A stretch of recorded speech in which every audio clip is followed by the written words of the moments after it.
I now declare that the Plano City Council is convened into open session, that all council members are present, with the exception of Councilmember Levine, who will be here. The council will now recess into executive session in Training Room A to hold a closed executive meeting pursuant to the provisions of Vernon's Texas Codes, Annotated Government Code, Chapter 551. The Open Meetings Act, in accordance with the authority contained in Section 551.071, to consult with attorney to receive legal advice and discuss litigation, and Section 551.087 to discuss economic development matters. Thank you.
I now declare that the Plano City Council preliminary open meeting is reconvened in open session and that all council members are present.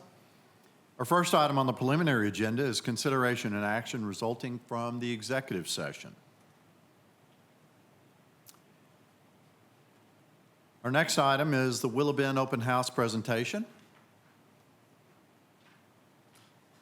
We're gonna skip item 2 until a future meeting. So Christina, you're up. Welcome. All right, great. I am glad to be able to come and give you an update on the open houses that we had in July on the Willow Bend District redevelopment. So the slides were in your packet along with a memo and all the public comments that we received. We did continue to work on the slides a little bit after the packet was posted, so there's some slight differences, but not a lot of differences. So if those are noted, those also are available by calling the planning department if anyone would like the updated slides. So I'll start out with talking about the purpose. So we were asked to engage the community to really initiate a formal conversation about this project. So this site has gone through rezoning recently a couple of times, so redevelopment here I think is expected. What was really new was the idea of a sports arena, so we needed to be able to start a really public conversation about that topic and listen to residents' thoughts, comments, and concerns about that redevelopment, and then provide what existing information we had structured around 5 primary topics that we're hearing as the major concerns from the community. And those were traffic, parking, noise, light, and neighborhood quality of life. So that was the task. And so we started developing this outreach event, and we communicated that through new web pages. Those were launched June 8th, located on the city's website. We also used our traditional resources, social media and traditional media coverage. We got great media coverage out of this with just a little sampling there for you all of some of the coverage we got. We also use signage. We placed those both in public locations, at parks and community locations when like apartment complexes in the area would allow us to post there. We were able to do that.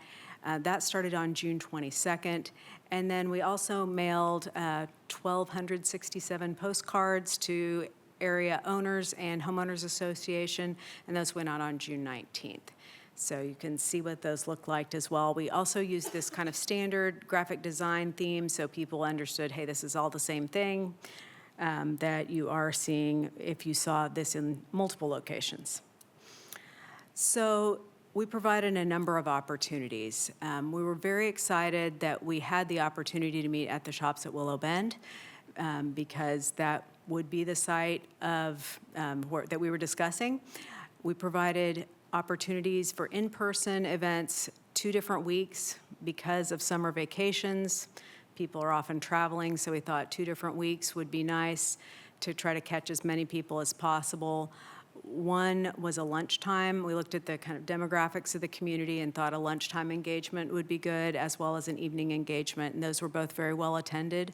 And then we did input and information station, again, covering those 5 key topics, as well as providing a survey of all participants. We really wanted to hear from people in their own words, and the best way we thought to do that was to allow them to complete surveys so that we could really collect that data and provide it and make that publicly available and available, of course, to the City Council. So another way we wanted to provide this opportunity was through a virtual open house. We know that not everyone's going to be available on those 2 dates. It may be you're on vacation at that time. So this virtual open house allowed us to capture even more people that weren't able to attend, and that allowed a self-guided online experience. While staff may not have been available to answer questions to people that were online, the same information was provided and the same questions were provided, and people still had the opportunity to provide feedback. Throughout this same time frame, we maintained the web page with updates and promoted the engagement opportunities there, and that will continue to be updated throughout the project. So these are just some photos about the suites availability. Because this allowed us to host on-site, we were also able to promote the events on-site by using some of the signs in the suite facing outwards. So we were able to catch people that walked in the mall and use that as another promotional opportunity. And so you see how we transformed this kind of very large space into a functional space for the event. That really took the cooperation of a lot of departments, and we were able to make this an organized process where people lined up due to the number of participants. They got some refreshments, and then they were able to walk through and talk to subject matter experts on these individual topics and engage with people about the various amounts of information, and then answer the questions of the survey if they so chose. The surveys were provided in both electronic format and paper copies, with the majority of people deciding to participate in the electronic format. So what was the response we received? We did get a total of 861 surveys that were completed, with about 2,400 comments submitted. Many more people started the survey than actually completed it, though. We had 63% of people submit at least one comment, and over 50,000 words of written feedback. So if you've looked through the pages and pages, you know it was a lot of feedback, which was really great. So in-person participants, we had 600 in-person participants. And so for anyone who has participated in this kind of engagement opportunity, as someone who's been in the planning profession, trying to engage the community on topics for a number of years, this is an outstanding turnout for a public event of this nature.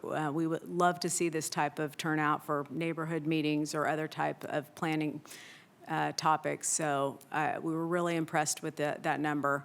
More than 1,000 people at the virtual open house, 58 zip codes represented across North Texas, but 82% of participants were from Plano. So while we had a lot of zip codes represented, still the vast majority of people were from Plano.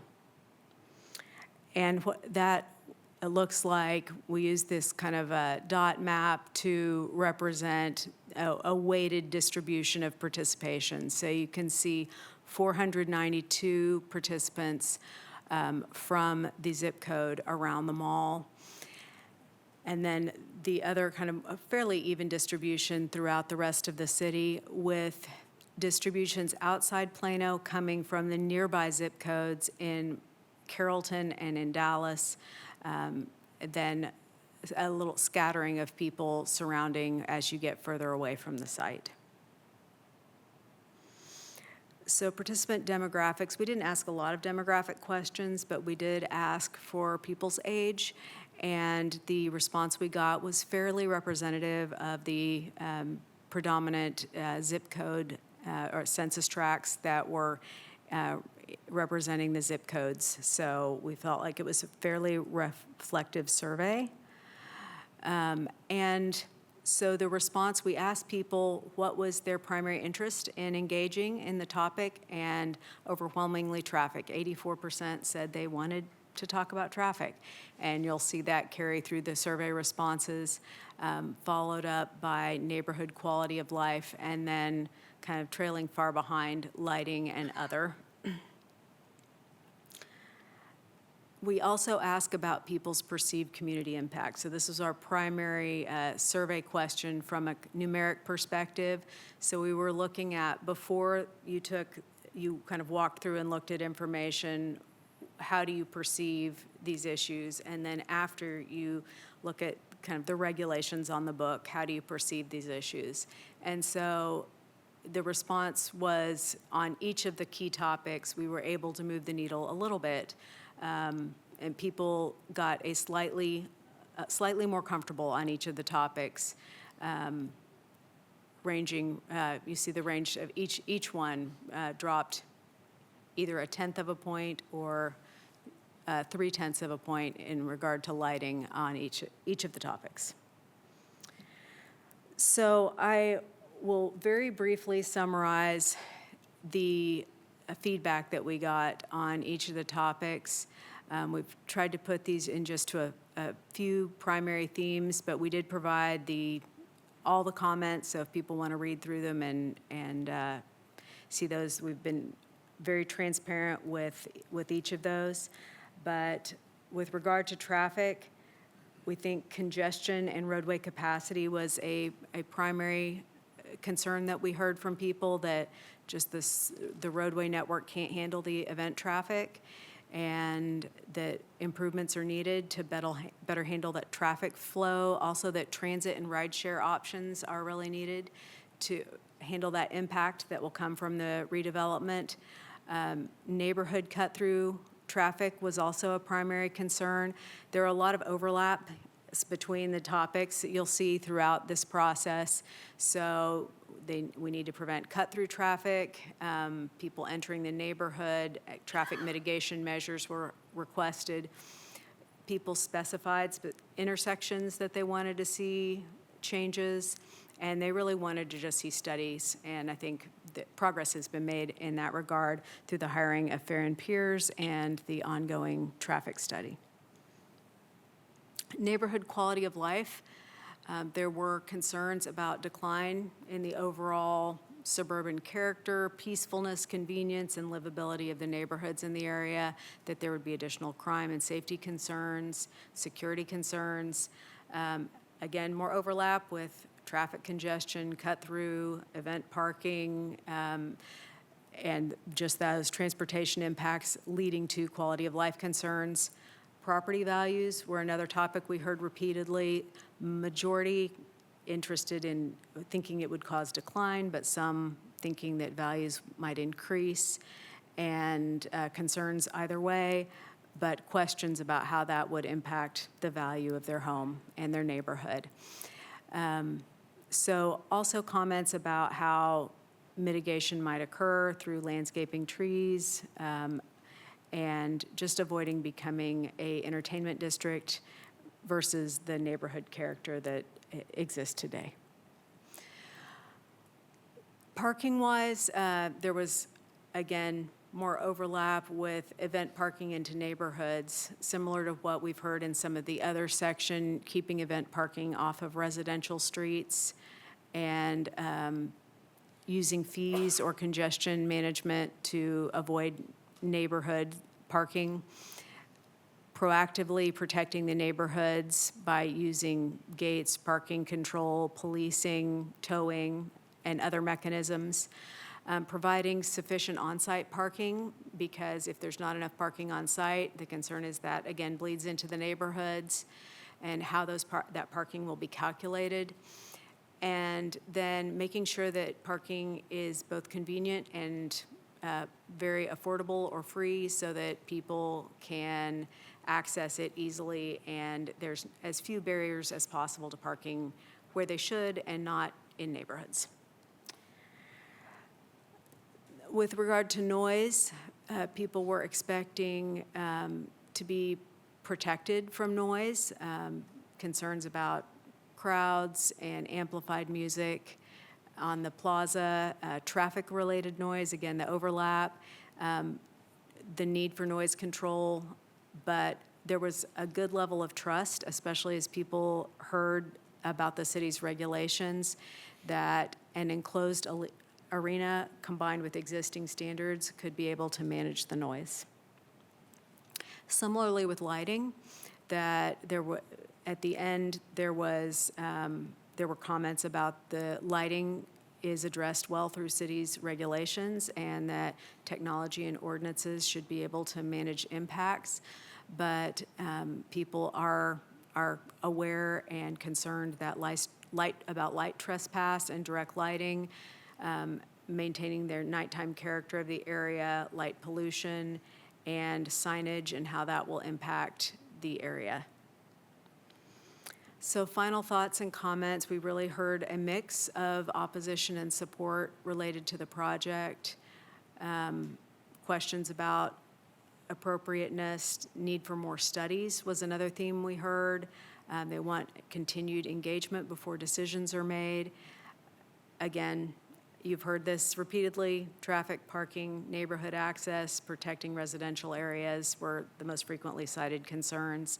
And they continue to have questions about financing and public investment and just wanting more information on that. And in response to that, the staff has provided additional information online.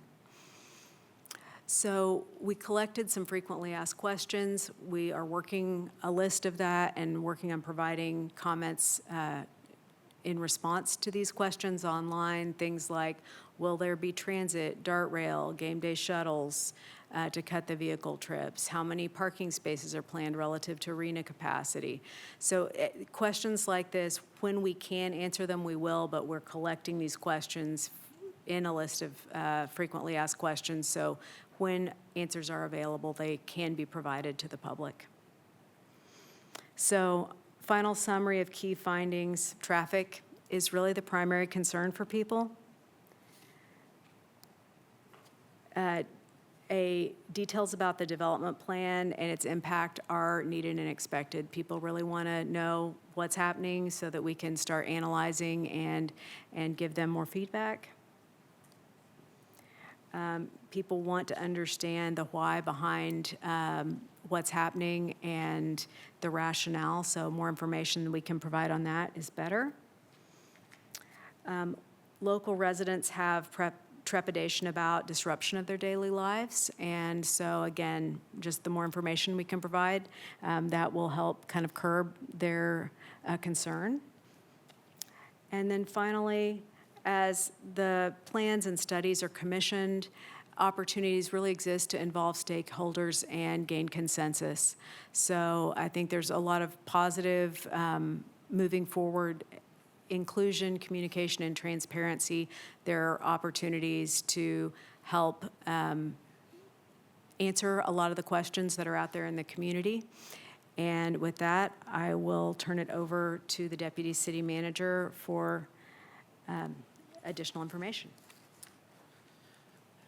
Thank you, Christina. Mayor, Council, Doug McDonald, Deputy City Manager. Just a quick kind of run through of the timeline of where we've been and where we're moving forward.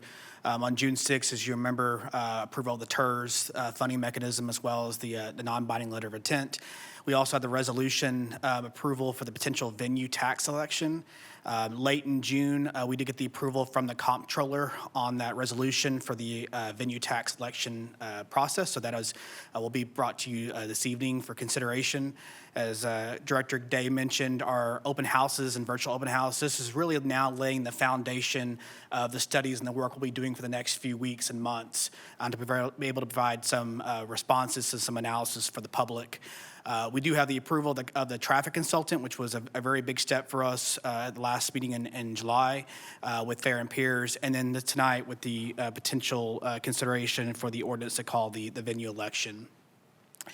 As I mentioned back in June, this is really an ongoing process. This is kind of the beginning of the process for us to identify, is this the right fit for the city, conduct some number of studies and analysis, and as well as actually work with the team and the developer on the partnership.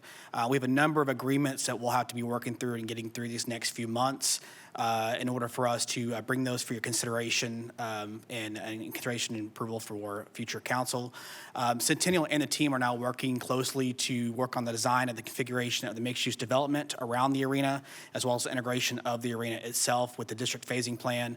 All that has to come into play, and it will impact our transportation plan we're doing with Fair and Peers. So we're kind of walking in lockstep with what the Centennial and the team are doing on the planning of this because that impacts everything we do on the transportation side. So they're kind of having to work concurrently in this process. And you probably have seen this afternoon, the team did make the announcement that they had hired HNTB as the arena architect.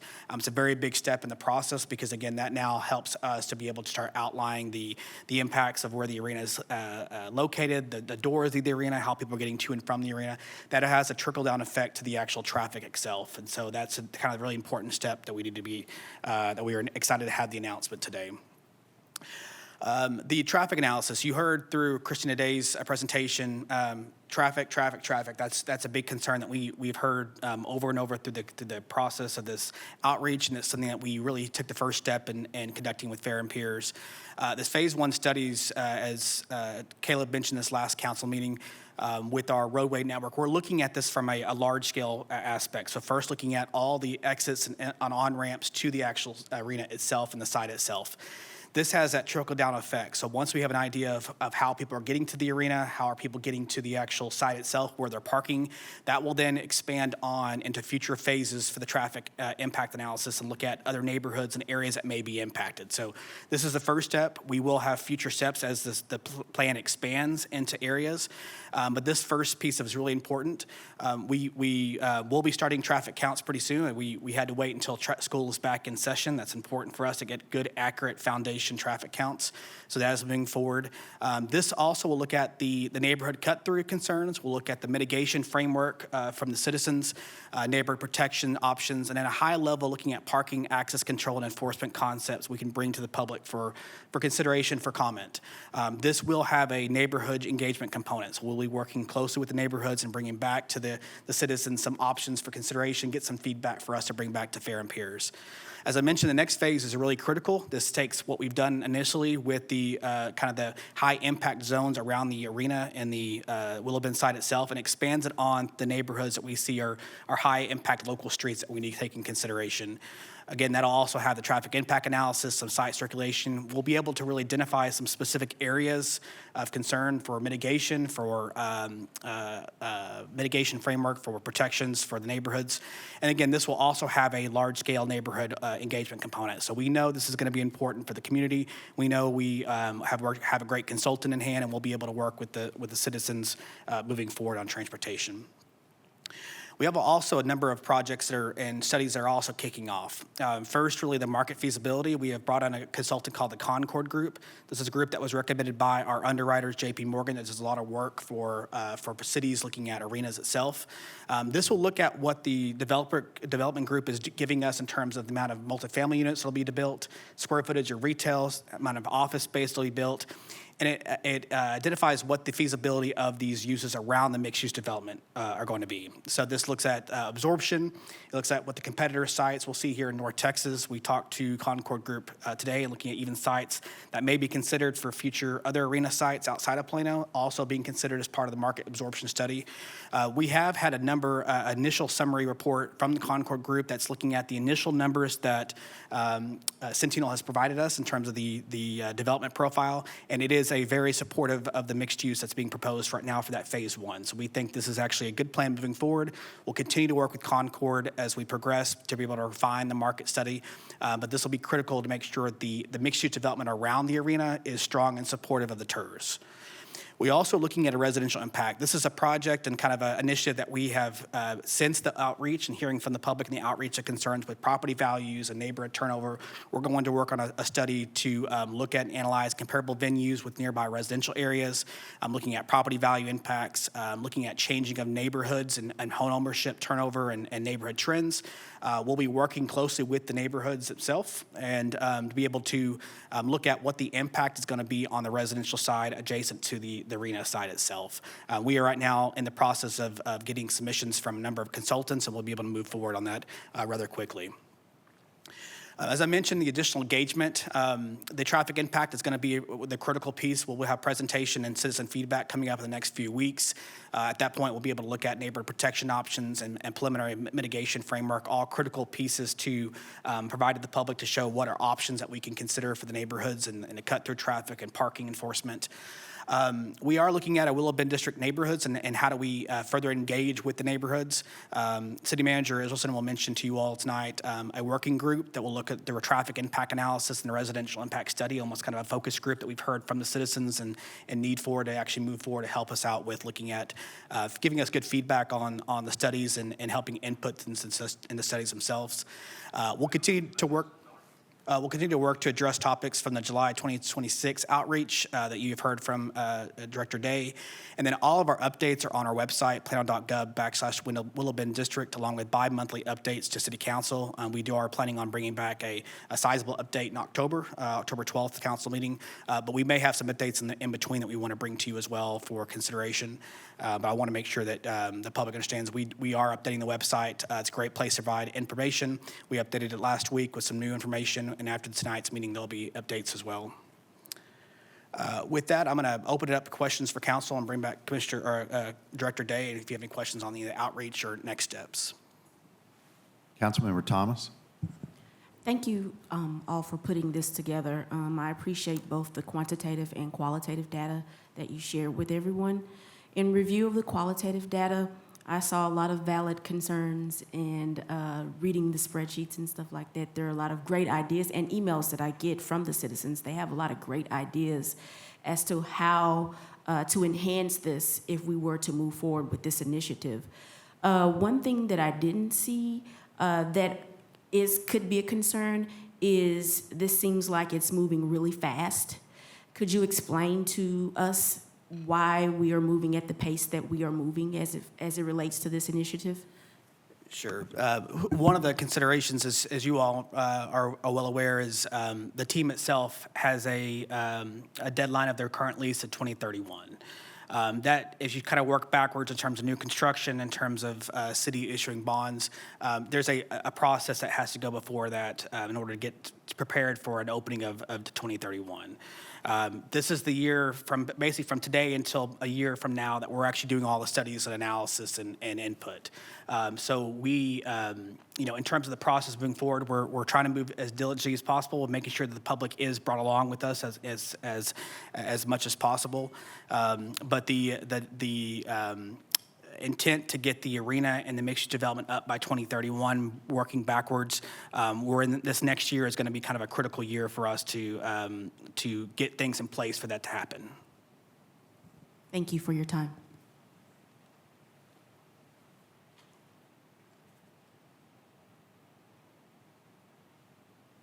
Councilmember Kerr. Good evening. I kind of want to reiterate a couple of things. If you can go back to your slide that had the timeline in there from June 8th. Really, I just want to reiterate something here. Really, the June 6th date, that was the start of this, really. There were conversations that were happening before this, but it wasn't until then that we were actually able to start moving forward. The July open houses, town halls, that was the first chance for citizens to say, hey, these are the areas where I have concerns. So that we now can take all those along with the concerns we already had, and we can start addressing those. I think it's important that we understand that it's going to be over the next year is when these studies are going to take place, so that as we get results, we can continue to present those to the residents.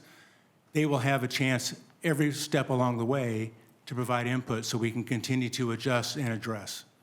Does that sound right to you? Yes, sir. Very good. I just wanted to reiterate that. Thank you.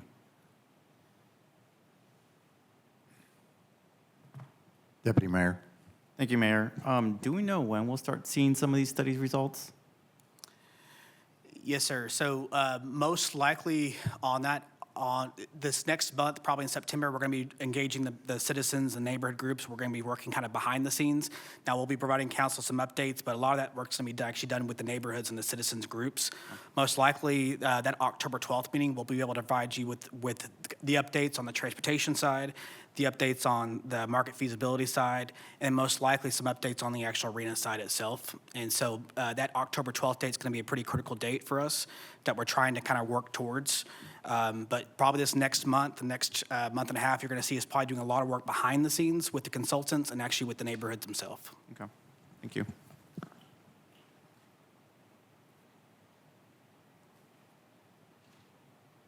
Okay. Thank you, Christina. Thank you, Doug. We'll continue to look forward to more information as we get it, and we'll pass it along to our public. Okay. Next item is consent and regular agendas. Is there an item on the consent that a council member would like to remove? All right. Council items for discussion on future agendas. Mayor and Council, as Deputy City Manager McDonald just mentioned, we would like to have a conversation on August 24th, your next meeting, about a citizen advisory committee to help us provide inputs as well as go through assumptions on the economic impact study as well as some of the traffic feasibility. Again, the size of the committee would be up to the council. The appointment would be up to council. But we think that focusing in on the HOAs most closely impacted to the actual project site would make sense. But this would be keeping in with how we actually approach things like bonds and others, major projects like this. Having a citizen advisory committee that could provide input on multiple aspects also provides us a channel to communicate out back to the community. So we will have that on your preliminary open meeting on the 24th for discussion. So just please give some thought and advice to the composition of that committee, the size of the committee, and we will have that on your next agenda. Hold on, Maria. There. What do you think, what would be your recommendation as to how big this task force should be? We probably want different HOAs from the surrounding area, but if it's too big, nobody gets anything done. If it's too small, then, we're really not, taking. Yeah, we just started having this discussion, and so I think every council member will want to make an appointment of one and maybe a total of 3 at large, and one of those would be a chair. So there would be a dozen, 10 to 12. I just want to get an idea. Okay. We expect them to be able to help communicate back to their HOAs and things like that. But that can change, and we'll be in contact with each other over this next week.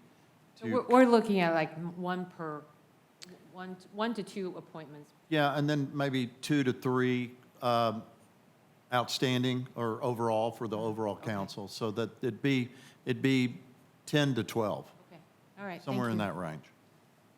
Okay, so we'll work on that over the next week or so to have your thoughts together for nominating someone that would really be affected, or HOA president or something like that. And Mayor and Council, we'll reach out to some of the HOAs Yeah. that we know within that area. We'll give you some- and ask some- for some names for volunteers. Some names as well. Okay. We will take a recess and return at 7 o'clock.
I now declare that the Plano City Council is reconvened into open session, that all council members are present.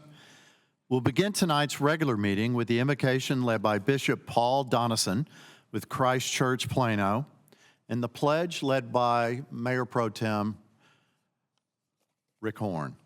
Would you please stand?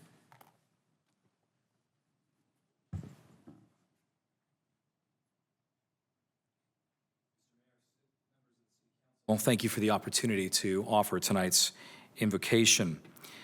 I will have a personal moment to say I've been in the city for 10 years now, having arrived here 10 years ago as an immigrant, now an American citizen.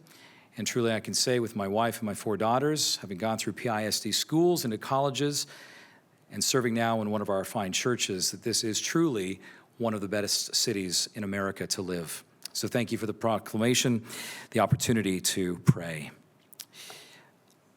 Heavenly Father, we give you thanks for this city of Plano. We thank you that you have settled us in this place and given us a home. We pray for the wisdom of our mayor and city councilors. We pray for the wisdom for all those who take decisions for us in leadership.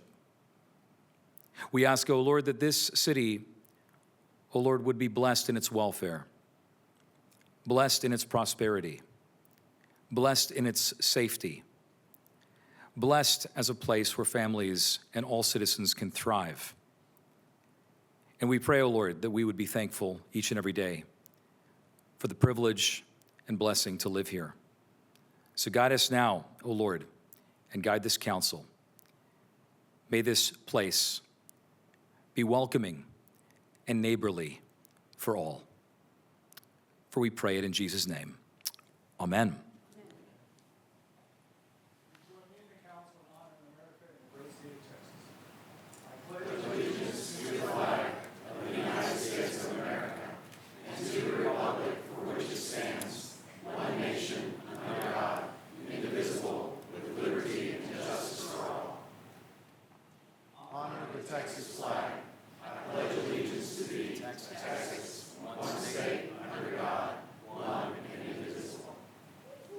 Thank you. Be seated.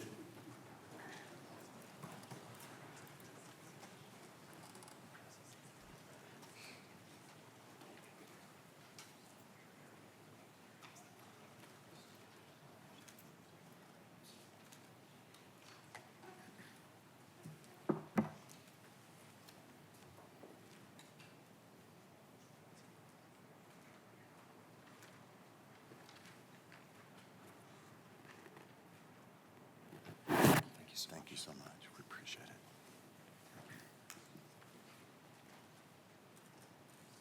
So tonight we have the honor of presenting a proclamation to the Professional Engineers Day, which is a day set aside to recognize the vital contributions licensed professional engineers make to society. I'd like to call forward Caleb Thornhill, Director of Engineering, and the engineering staff. Oh, good job. Good job, staff. Thanks for coming.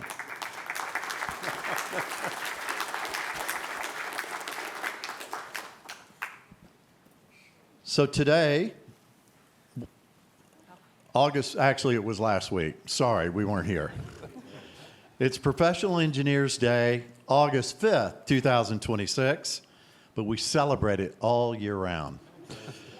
And whereas licensed professional engineers apply scientific knowledge, mathematics, and innovation to develop solutions that strengthen infrastructure, protect public health and safety, and enhance the quality of life for the residents and businesses of the city of Plano.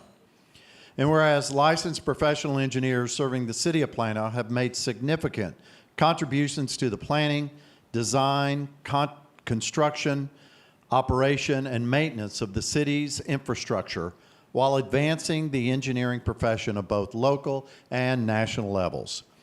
Whereas August 5th has been declared Professional Engineers Day by the Texas Society of Professional Engineers in conjunction with the National Society of Professional Engineers, an organization founded in 1934 that represents the interests of more than 31,000 licensed professional engineers, and those on the path to licensure who demonstrate the highest level of dedication to their profession to all 50 states and the U.S. territories.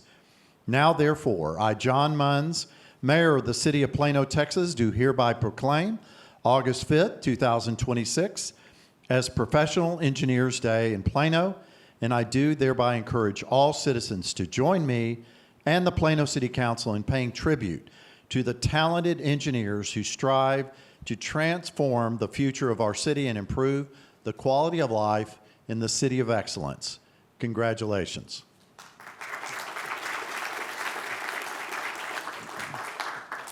Okay.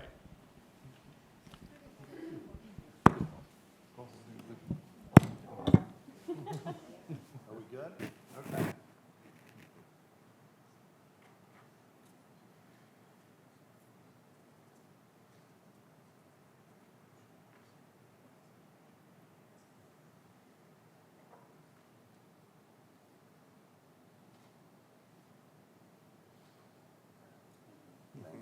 Thank you, guys. Thank you so much.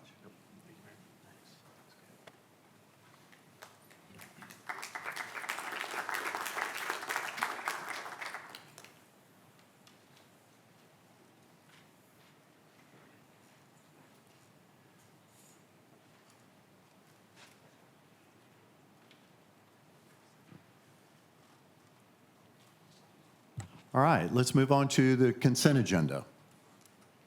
The consent agenda. The consent agenda will be acted upon in one motion and contains items which are routine and typically non-controversial.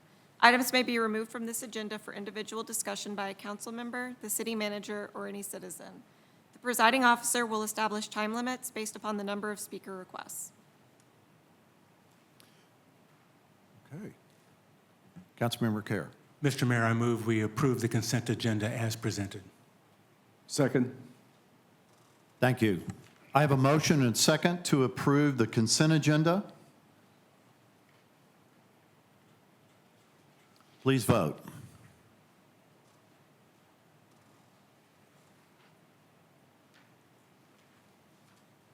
Motion passes 8-0. Thank you.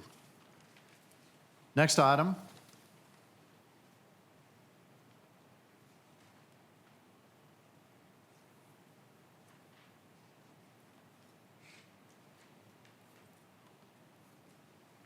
Items for individual consideration. Public hearing items. Applicants are limited to 15 minutes presentation time with a 5-minute rebuttal if needed. Remaining speakers are limited to 30 total minutes of testimony time with 3 minutes assigned per speaker. The presiding officer may amend these times as deemed necessary. Non-public hearing items. The presiding officer will permit public comment for items on the agenda not posted for a public hearing.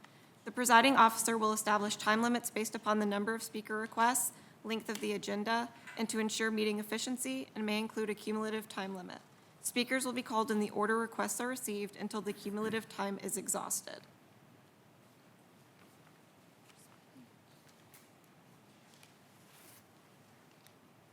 Item number 1, public hearing and consideration of an ordinance as requested in zoning case 2025-21 to amend the comprehensive zoning ordinance of the city, ordinance number 2015-5-2 as heretofore amended, rezoning .9 acre of land located at the northeast corner of Los Rios Boulevard and Fitzgerald Drive in the city of Plano, Collin County, Texas, to rezone .9 acre from agriculture to single-family residence 7, and to expand specific use permit number 582 for private recreation facility from 1.1 acres to 1.6 acres, directing a change accordingly in the official zoning map of the city, and providing a penalty clause, a repealer clause, a savings clause, a severability clause, a publication clause, and an effective date.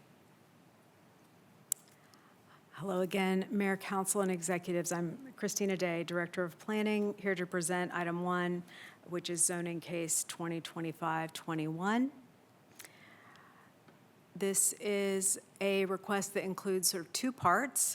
First of all, change to the base zoning to half an acre, which is currently agriculturally zoned property owned by the city, and then expansion of an existing specific use permit number 582, that is for private recreation facility.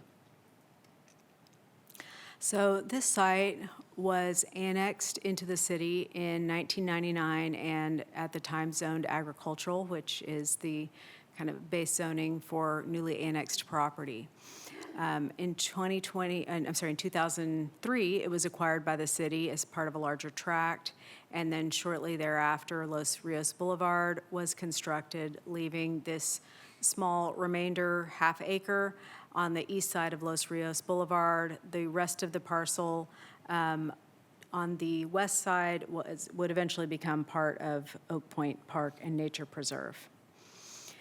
In 2005, the property surrounding this half-acre remainder would be zoned SF7 and become part of the Trails of Glenwood subdivision.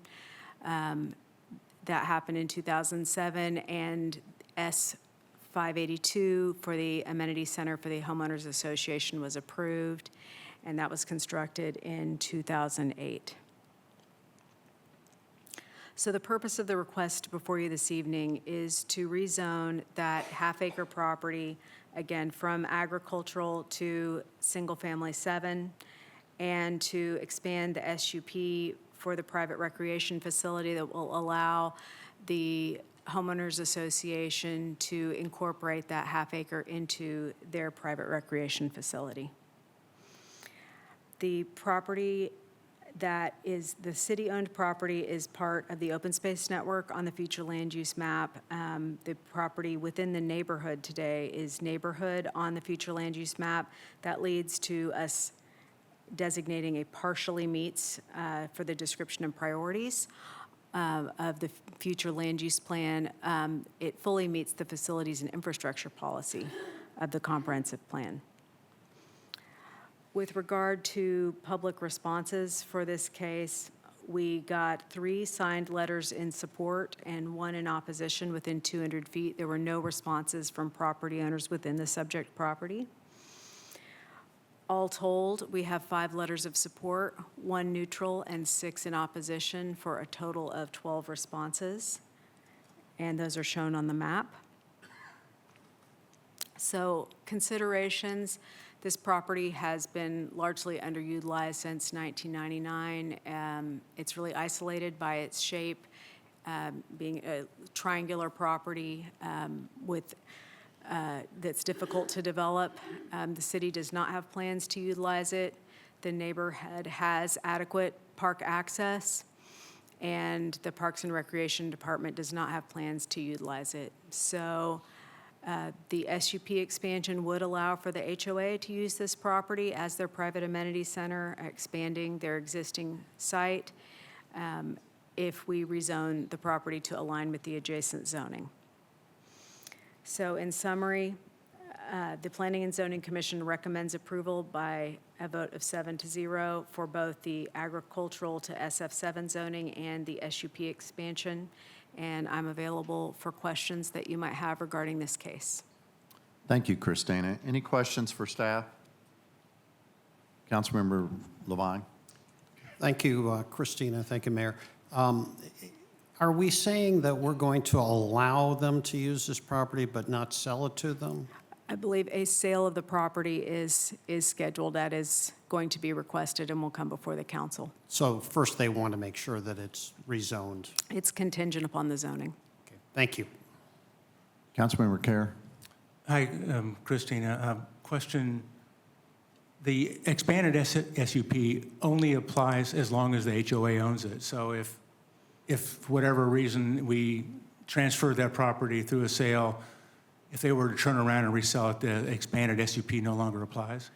The SUP would run with the property, but there is a deed restriction that's proposed with the sales contract that would limit the use of the property. Okay, thank you. I'll open the public hearing.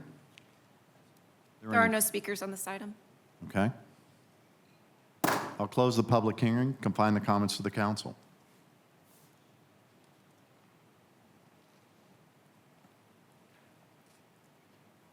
Mayor, I move to approve. Second that. Okay. I have a motion and a second to approve item number 1. Please vote.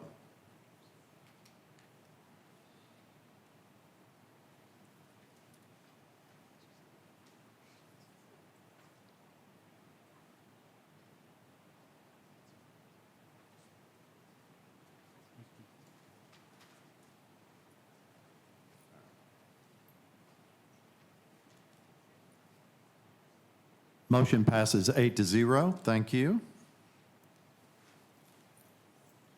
Item number 2. Item number 2, public hearing on the fiscal year 2026-27 recommended budget and the fiscal year 2026-27 proposed community investment program CIP. Yeah, I'm Karen Rhodes Whitley. I'm the budget director.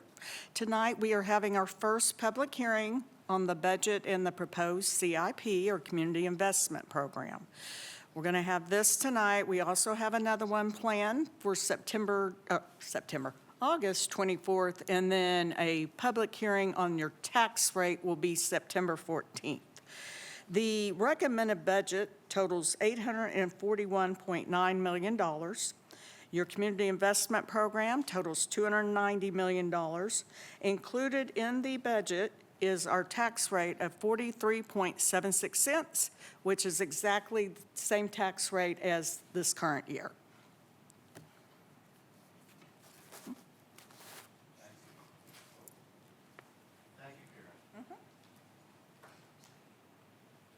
Okay. I'll open the public hearing. Do we have any speakers? I think we have one. Yeah, we have one speaker tonight, Brett Cooper. Yeah.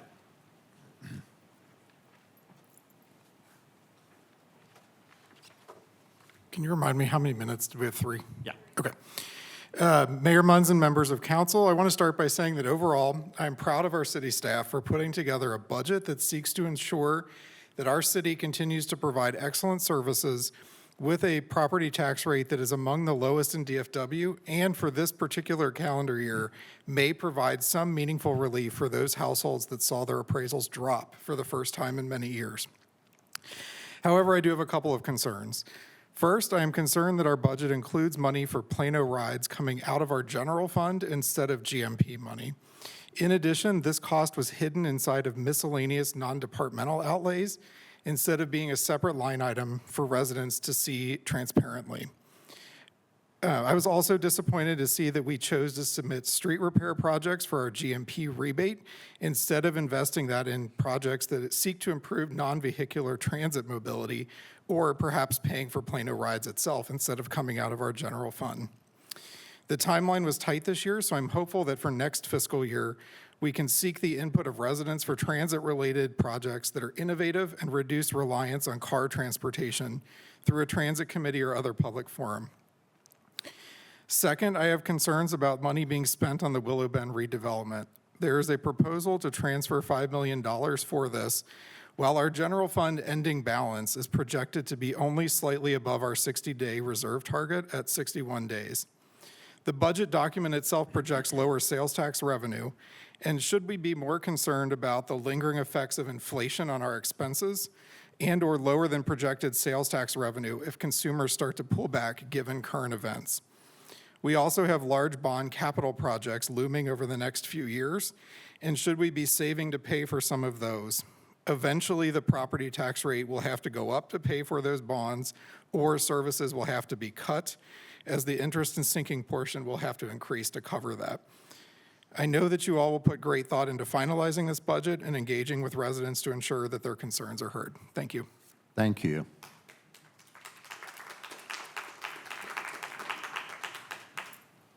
Okay, so this was our first public hearing.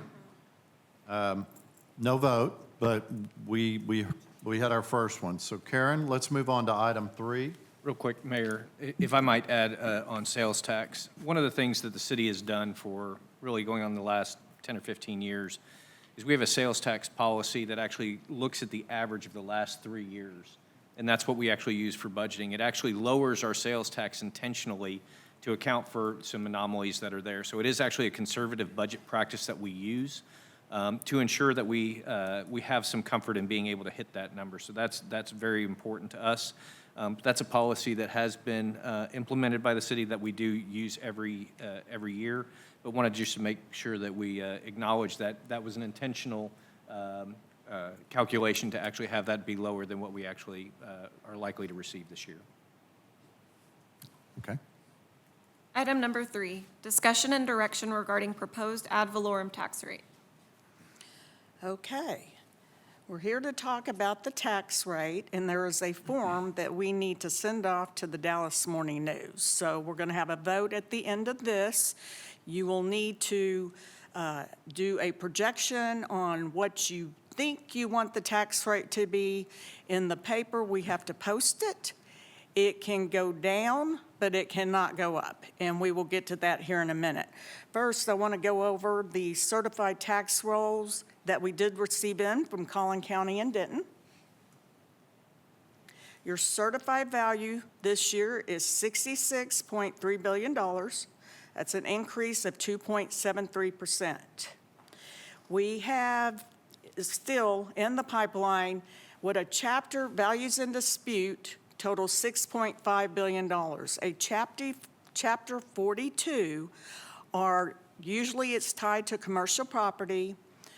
They do not like, or they don't agree with what the central appraisal districts have appraised them at, and they can take it to court. So currently, we still have in the pipeline $6.5 billion in the pipeline going through the court system. You have $2 billion worth of your appraised property value going into TIFs right now, totals about $8.9 million. And then available in the general fund and in the debt fund is $264.5 million, and that represents a 2.5% increase over last year. Just looking at your market value and what came in, your new growth totaled $655 million. Residential accounts only totaled 10% of that, and commercial accounts for 90%. That's been going on for quite a while as we built out on our single family. $1.8 billion is coming through on the existing property values. You can see here, residential only accounts for 4% of that, whereas the last several years, it's accounted for a lot more. Last year, it was 70% of your existing property value. So we do have our market value on our homes are going down. I think we will see this as of January 1st coming up, because normally when they do the appraisals, it's as of January 1st. The downward trend on the market value started last October. So this coming up year, every month, I'm hearing, well, you know, when you're looking at it side by side, the market values have been going down. So the commercial part of the existing property value accounted for 96%.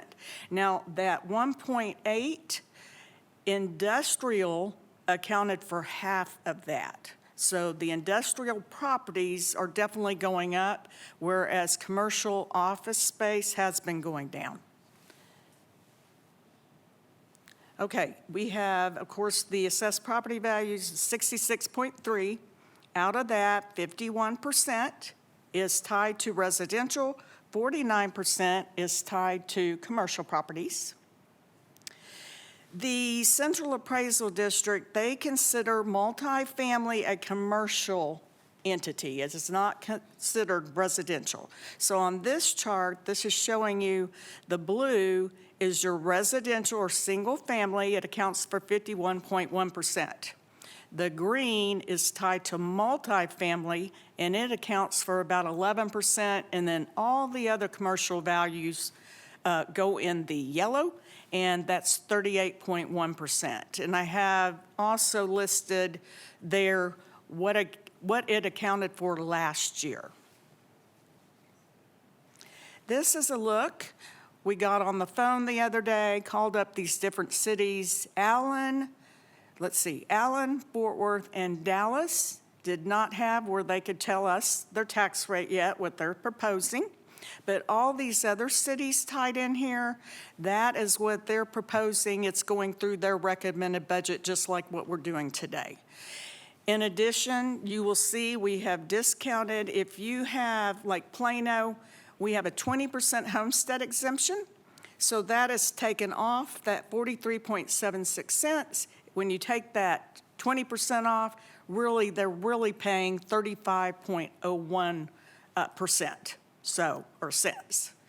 So you will see all the different ones, and we have them listed. McKinney and Richardson do not offer a homestead exemption, but you can tell by this chart, we still are the lowest out of all this group as far as the tax rate.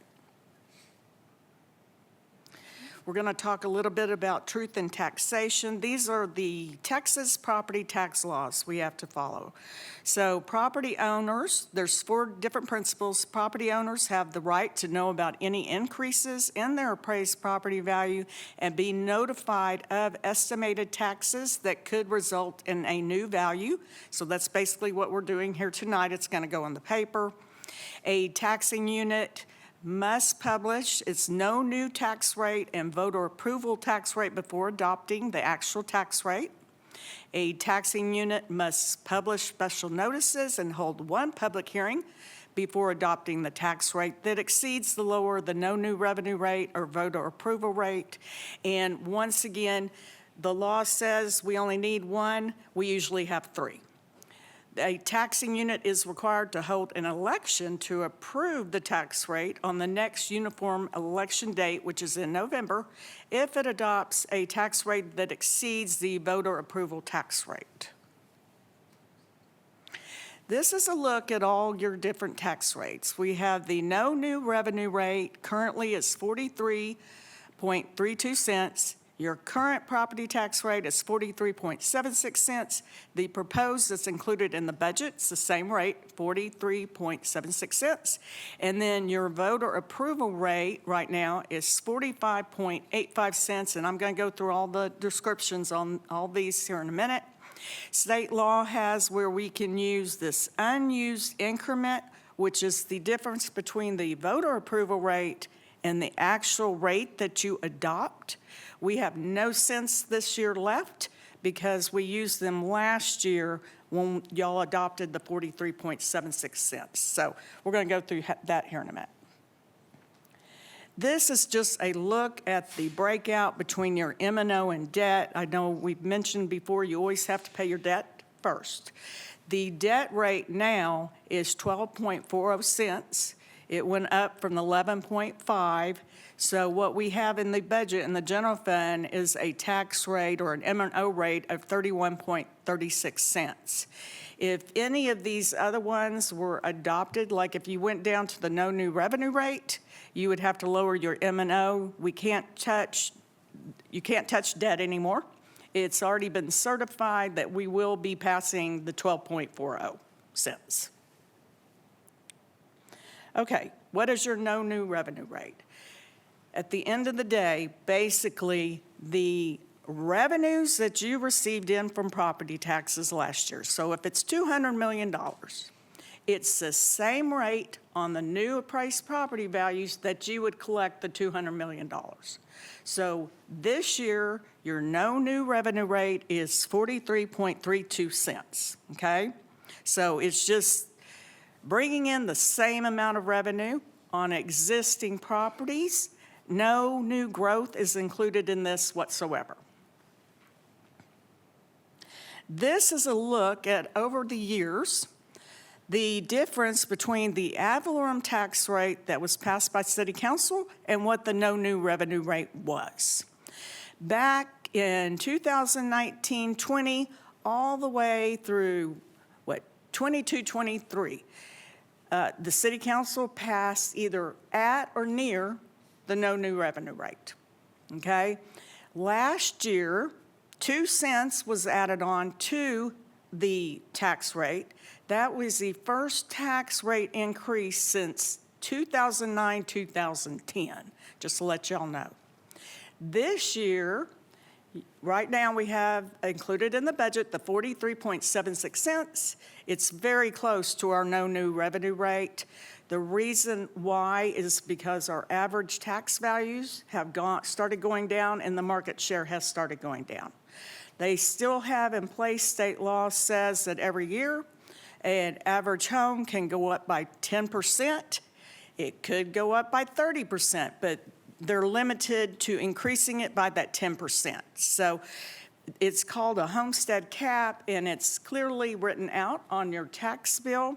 But basically, at the end of the day, next year, I am thinking market value, average taxable value will all be about the same. So there's not going to be hardly any homestead cap left at all. Just another way to think about the no new revenue rate. When your appraised property values go up, your no new revenue rate goes down. So it's a seesaw effect.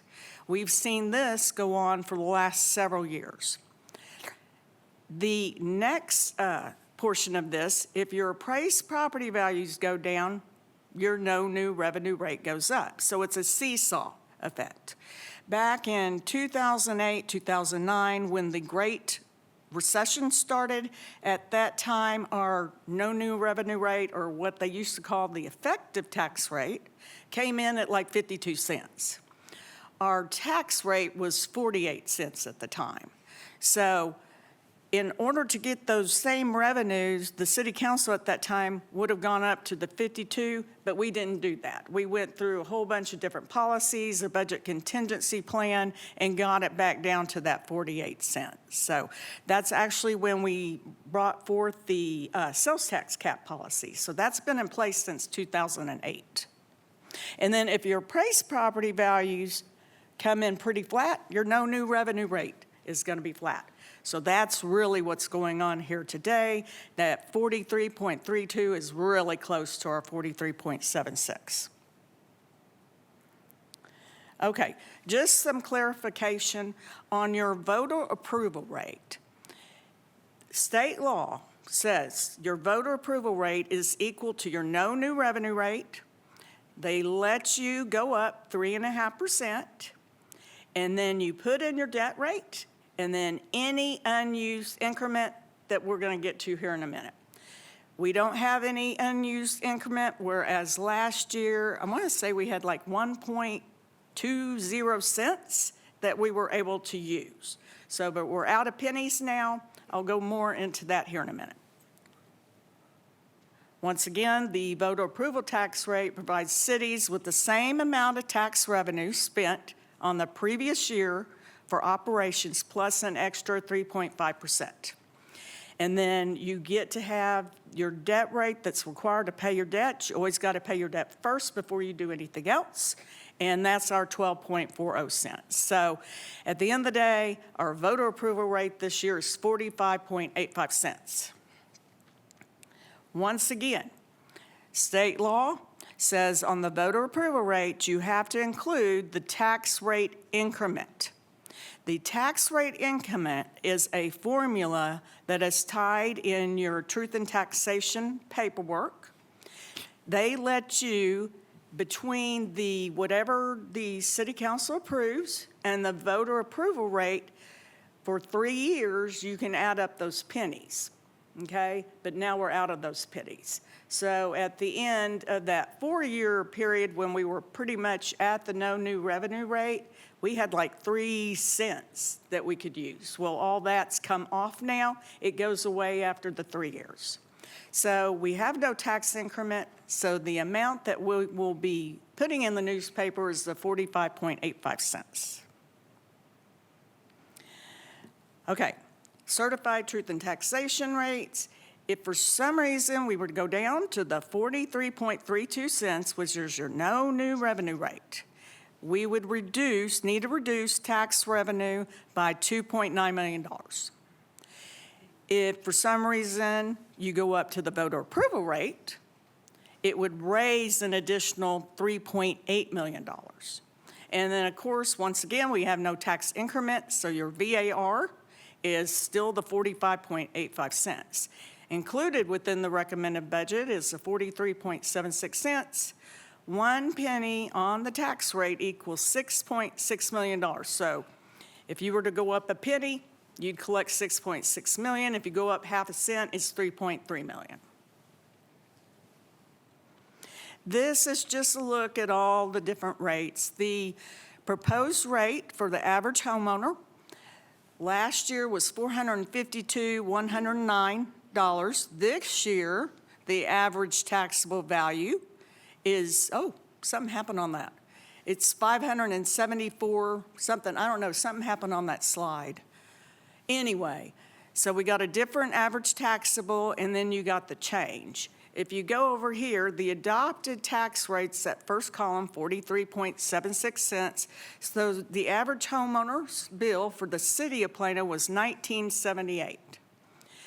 Even at the 43.76 cents, they're still going to see a little increase, and that's due to your average taxable value going up.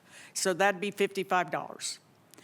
If you go to the no new revenue rate, they're still going to have an increase. Any way you go about it, you're going to have a little increase because your average taxable value went up, and that's all tied back to that homestead cap that I mentioned, that state law says the appraisals can go up 10%, nothing over that, and that's what you're taxed at.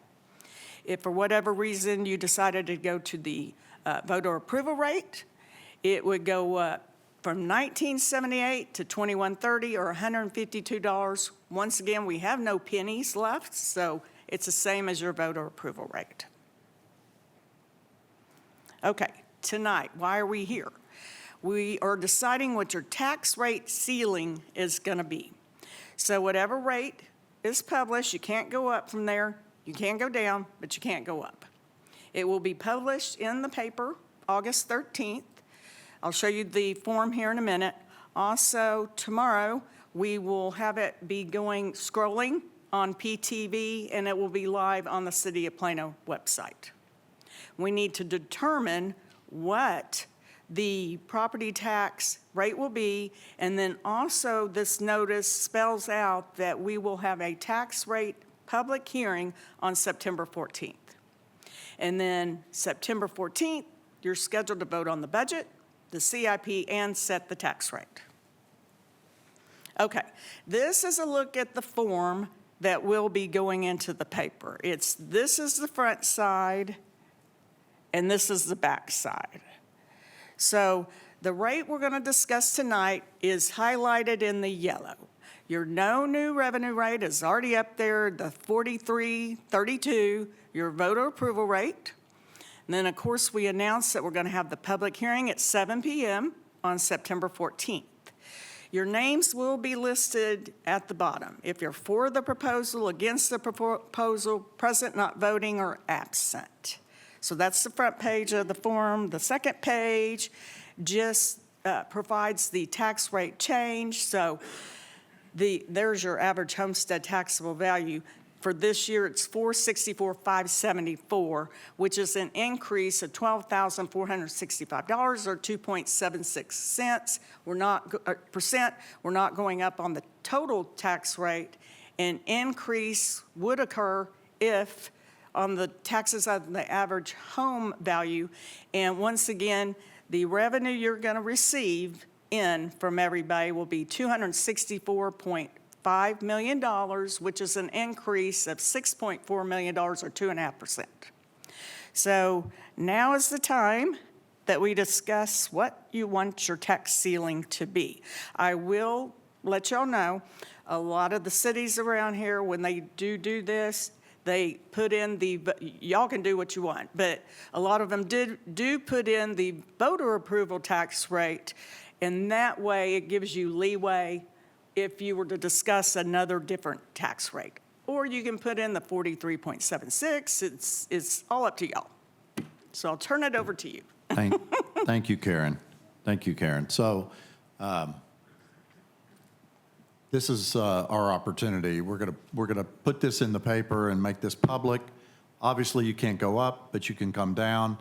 But in regards to the proposed tax rate, I believe Mark delivered his budget at that number. And so if it's the will of the council, we can leave it at 4376, and just as it's shown there. Mayor Pro Tem? Yes, thank you, Mayor, and thank you, Karen, for the explanation. I truly appreciate it. Over the past, since I've been elected, we kept that tax rate level for up to last year, where we basically were forced to increase it because of the legislation down in Austin that we were so nervous about. Mm-hmm. So we did well with our increase that we had last year. And I think when we look at our budget this year, our citizens are expecting to see excellence in all aspects of their lives here, whether it's roads, whether it's library services, parks and recreations, and all that. And I clearly empathize with regards to the cost of living is increased since we've been here. With that being said, they'd be very upset with us if we still weren't able to maintain those levels of services. And so with that, I'd like to propose or make a motion that we approve the 0.4376 rate that was proposed in our budgets, but also what you presented. Okay. Maria? Hi, Karen. Mm-hmm. Thank you so much. Yeah. I absolutely love the way that you present budget to me because, frankly, I'm kind of dense when it comes to numbers.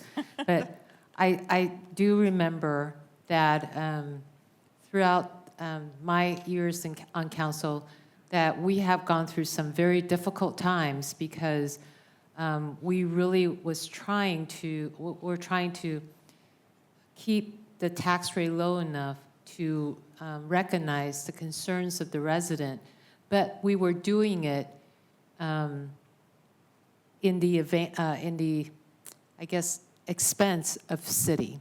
And I've said this year after year after year, that the city cannot be run like it's a household budget. It really needs to be able to serve our residents and our public in order to make sure that the police are paid so that our safety is taken care of.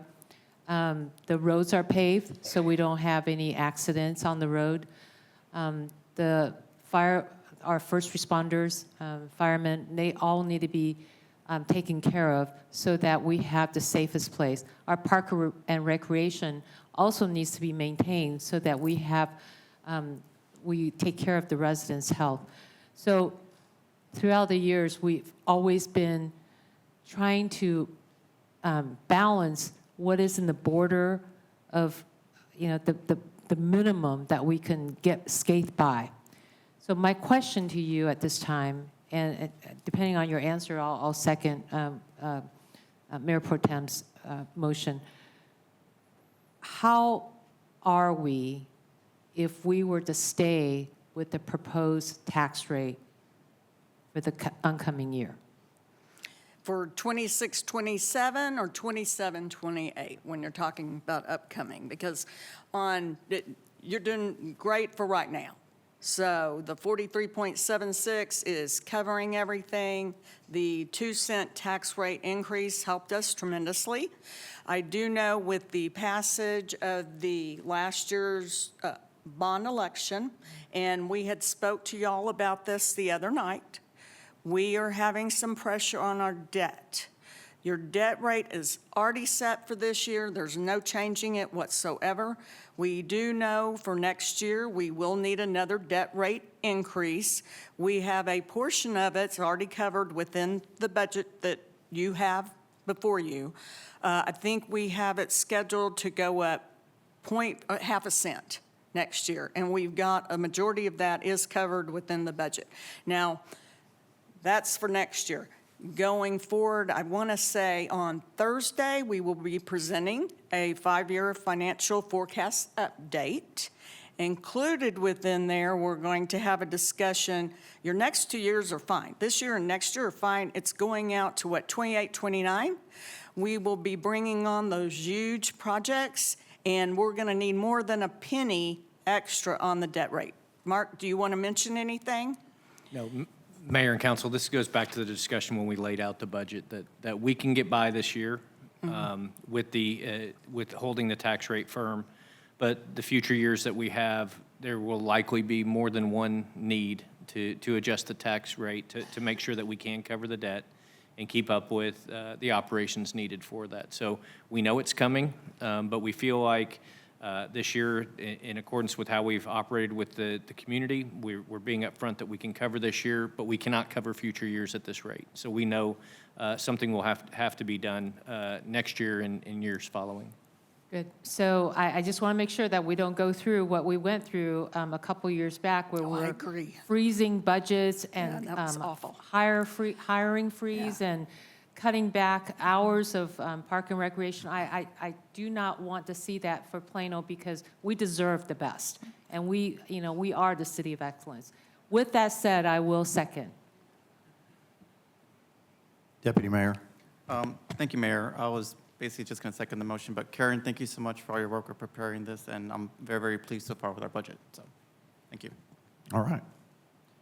So I have a motion and a second to approve item number 3, which would be the proposed tax rate of .4376. Please vote. Motion passes 8-0. Okay, we Thank will you. make the form in the Okay. morning and send it to the powers that be. All right, let's move on to item 4. Okay. Item, Go ahead and let Lisa sorry. announce it. I know. Item 4, consideration of a resolution to accept the certified appraisal rolls for fiscal year 2026-27 for Collin County and Denton County and providing an effective date. Okay, so tonight, this is just y'all approving what the central appraisal districts have sent y'all. In the package, you have all Collin counties, you have all Denton counties appraisal roll. You take all those numbers, and that's how we get that $66.3 billion is what we can do property taxes on. Also, within the information, we have provided all the tax increment financing and what all goes into that. So this is just accepting the roll. Okay. So we need a motion and a second to approve the resolution. I think that's what we're asking. Okay, go ahead. Mayor, Bob. move to approve. Mayor, I second it. All right. So I have a motion and a second to approve the resolution to accept the certified appraisal rolls. Please vote.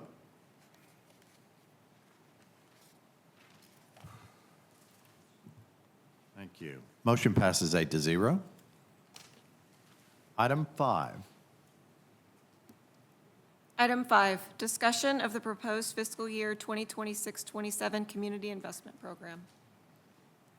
Okay, tonight, this is when we provide y'all an overview and more detail of what is included in the Community Investment Program. We're about to have Parks and Rec, engineering, all them will come up and talk about the projects.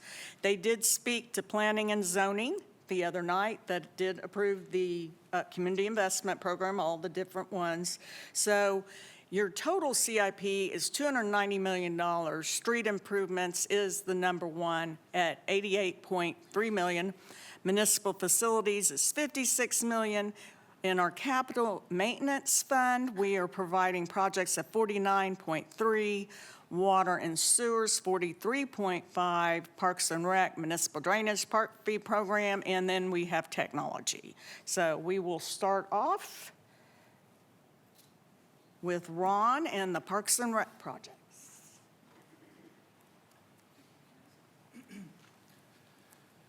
Good evening, Mayor and City Council. I'm Ron Smith, your Parks and Recreation Director, here to present our portion of the CIP. You received in your packet as information a memorandum from Parks and Recreation that explains in greater detail the projects that we have slated for the next coming fiscal year. This list of projects was also, in addition to being presented as part of the overall CIP to the Planning and Zoning Commission, we also had a conversation with our Parks and Recreation Planning Board and reviewed this list with them prior to it going to P&Z. We have 4 different categories from which we fund or categorize our different projects.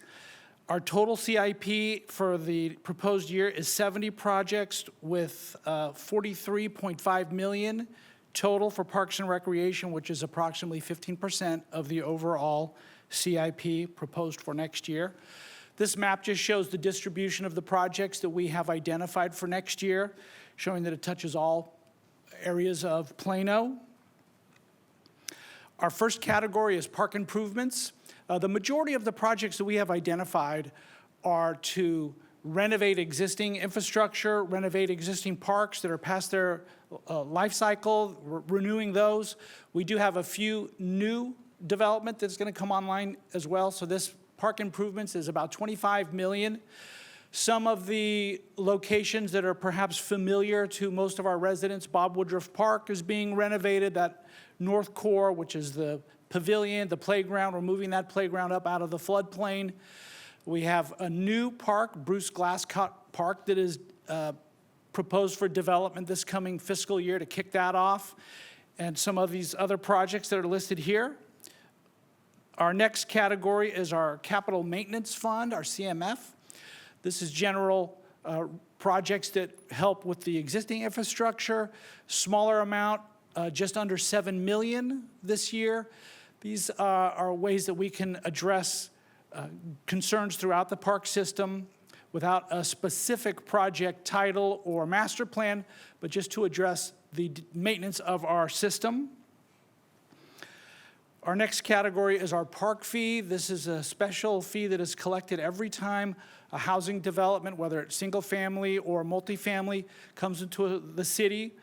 Those funds have to be used within the zone that they are collected. This zone map is adopted by City Council, and this shows a couple of the projects that we've got identified for the upcoming year, a total of 7, and it shows the different zones in which those projects will occur. And our last category is our Municipal Drainage Fund, which is about $8 million. That's an image of a project that is just nearly wrapped up at Arbor Hills, and some of the other projects we have at Chisholm Trail, Legacy Trail, Shady Brook, and the pond at Haggard Park. I know that staff will be available to answer questions at the end of our CIP presentation. I believe our next department is engineering.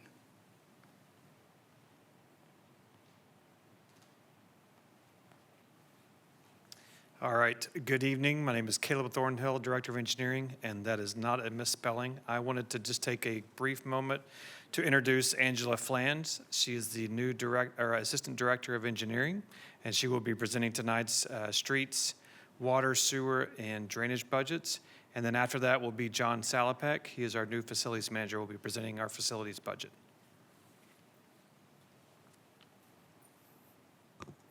Good evening, Council, Mayor, and City leadership.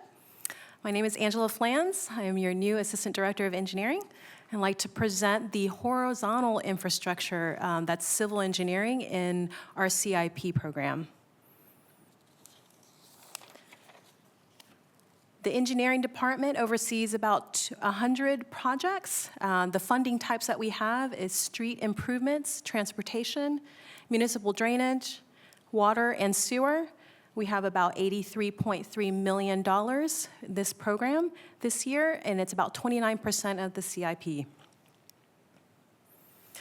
Some of these project funding types, these are some of the more detail of the funding. The streets and transportation covers the pavement rehab, intersection improvements, bridge improvements, and signal and traffic technology changes. Drainage includes erosion control, drainage improvements, capacity improvements, and flood mitigation. Water and sewer includes those pipeline rehabilitations. Water specifically is cast iron pipe replacement, and we do some maintenance and capacity improvements for both water and sewer. This is a pie chart showing the breakout of all our different projects. You can see that streets and transportation takes up a large majority of our CIP projects, and the remainder is your water, sewer, and drainage. This map shows you the effort and the completion of projects in 25-26. The green represents the projects we completed this year. As you can see, there's quite a bit across the city. In 26-27, we actually have quite a bit coming up, and they're also across the city. There's intersections and roadway improvements and other kinds of signal projects that we've got going on. So for our streets, CIP, this is what we have for funding is in 35.3 million.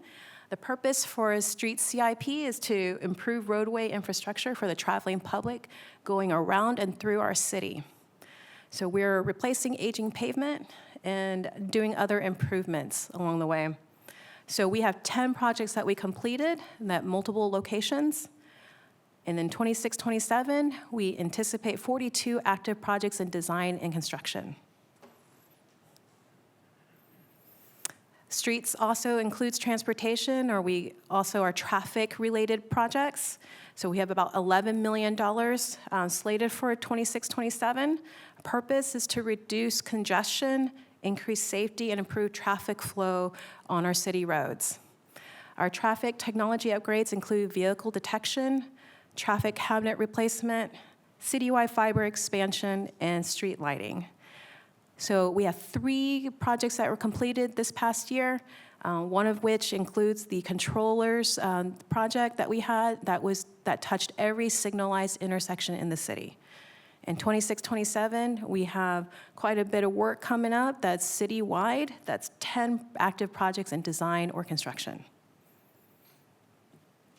In municipal drainage, we have a total funding of about $12 million. Our purpose is to protect our stream banks and prevent erosion and make sure that we reduce flooding.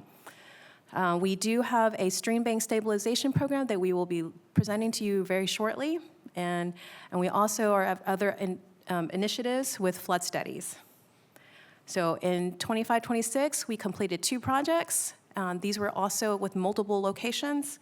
And then in 26-27, with the kickoff with the Stream Bank Stabilization Program, we have 14 projects in design or construction. For water improvements, we have about $12 million. Their purpose is to improve the city's water system and to make sure that we have safe drinking water for all our city residents and visitors. This is our water rehabilitation in neighborhoods. This is replacement of all our cast iron pipes. If you didn't notice that we had quite a bit of line breaks this summer, and these projects are really important to make sure we replace all the aging infrastructure. A lot of our water lines are 40 to 50 years old, and these projects are going to fix that. We have about 1,500 miles of water mains, and we have a lot of work to do. So our current projects, we have 25,000 linear feet in design, 67 linear feet in construction. In 26-27, anticipate 5 new projects. And last but not least, we have wastewater improvements. Our purpose is to provide safe collection of wastewater, improve quality infrastructure, prevent overflows, and mitigate environmental impacts to the city. We are adapting the wastewater facilities to meet the city's growth and development. We have about 1,000 miles of wastewater pipelines, and we currently have 11,000 linear feet in design and 8,000 linear feet in construction. In 26-27, we have 7 new pipelines coming up. That's 24,000 linear feet. And after me, I have the facilities manager coming up.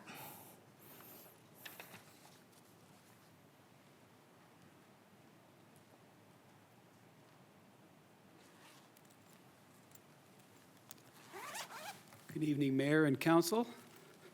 It's good to be with you. I'm John Salopek, your new Facilities Manager for the Engineering Department. I'd like to begin by going over our CIP overview. The 2 different project types that we'll be discussing are the CIP bond projects as well as the facilities maintenance or the CMF projects. We have a total of 79 projects totaling $25 million, which equal 8.6% of the CIP budget. When it comes to the facilities CIP or bonds, our purpose is to fund the major long-term facilities investments, including new construction, expansion, significant renovations of our critical infrastructure. The total funding is $11.9 million. Of that 11.9, it is of 10 different projects. A few of those different projects you may be aware of now are the Oak Point Maintenance Facility, constructing the High Point Fuel Station, renovating Schimmelpfennig Library, and other new critical generators, roofs, and window projects.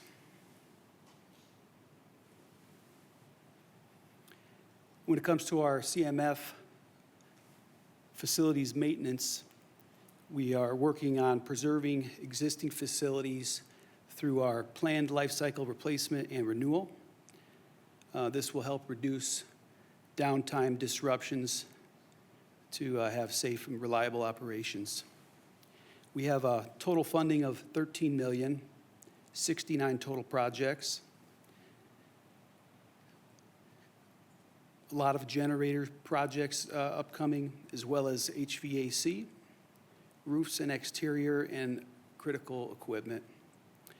We are also supporting the parks projects. We have 6 parks projects that we're supporting them on.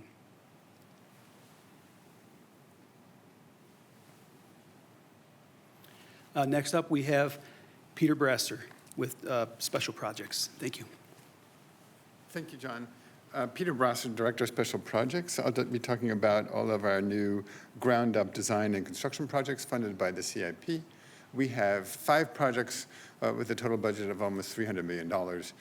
This next year, we'll be spending, the budget is about $41 million, of 14.3%. We have several projects, the biggest which is the Police Headquarters 911 and Fire Station 14, which has been conjoined into one large project. Located on the corner of Alma and Park, this is the current sort of schematic design of it, and which we're going forward with. We're about just going into the conceptual design phase, and I think it'll be a really exciting project. The next is Fire Station 14. Both of these buildings are really going to take into account employee safety and welfare and quality of life as they work in these buildings. These are 24/7 buildings, and so it's really important that we provide that. And there'll be prototypes for the rest of the city. We're also doing underway the design of the police training facility. This is a replacement of the aged one from the 90s, and this will go forward with a whole new complex. And then fleet operations. This is another one where we are, the current facility is way beyond its life. It doesn't actually fit all our vehicles inside, so this would be replacing that in a new location. And then Fire Station 8, this one's lagging slightly behind because we are really working hard on Fire Station 14 as the model for all new ones, and then this will take that new design and replace the old one there. And that's my 5 projects. Thank you.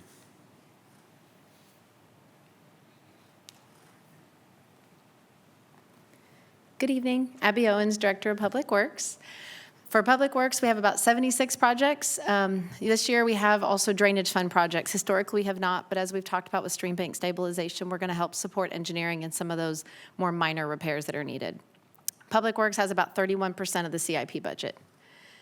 So for street improvements, we have two major funding categories. The first is bond improvements, and that's right around $41 million. And then the capital maintenance fund is around $30 million. So altogether, we're planning on spending about just over $71 million on street rehabilitation and overlays. So arterial concrete repair and overlay is going to be about $30 million. That includes all of the major roads that you'll see that we'll do the concrete repairs first, and then behind that we'll follow with the overlay. I think next year's budget has just about 16 miles of overlay that's planned because we've done a lot of concrete work over the last couple of years.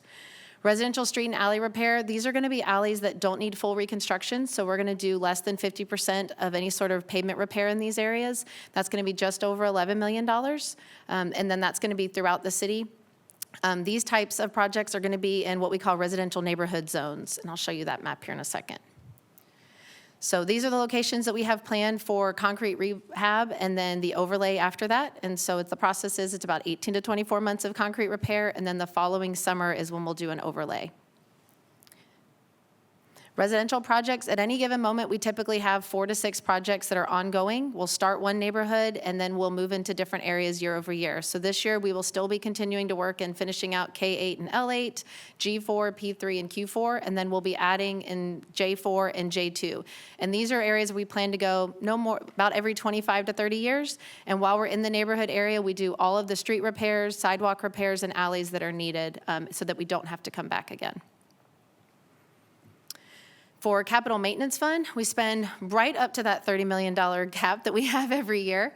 And this is going to be more, we have requirements contractors that jump around to different work orders. We also use this funding to do any sort of traffic signal repairs or enhancements that are needed. One of the things we're looking at for this next year is the lighted street signs that you see at our major arterials. A lot of those are in need of replacement and rehab, so we're looking at improving those. We do guardrail repairs. Any of the pavement markings that are done throughout the city is paid through here. And then also sidewalk repairs that we jump around on. This is really going to be anything that's driven by requests from residents or smaller work orders that don't deem an entire project area. Water infrastructure rehab, these are going to be items that are just general ongoing maintenance and repairs that are typically more expensive than what we can handle in our operations budget. So this year we'll be wrapping up the coating on Parker storage tank, which you'll see here, and then we are going to start design on the Jupiter elevated storage tank. We're also continuing with the construction that will eventually occur on chloramine boosting, and then we're going to start our ground storage tank master plan. Wastewater infrastructure, similar. It's just going to be anything that's outside of our normal operations and maintenance budget that we can sustain. And so this includes lift station improvements, also monitoring our flow monitoring of our sewer system, I&I studies to reduce any sort of infiltration of rainwater into our sewer system. And then we have an odor study that was approved a couple months back at council that we're working on as well. Drainage is our newer category, as I mentioned, and so we have about $150,000 set aside in this current year and the upcoming year.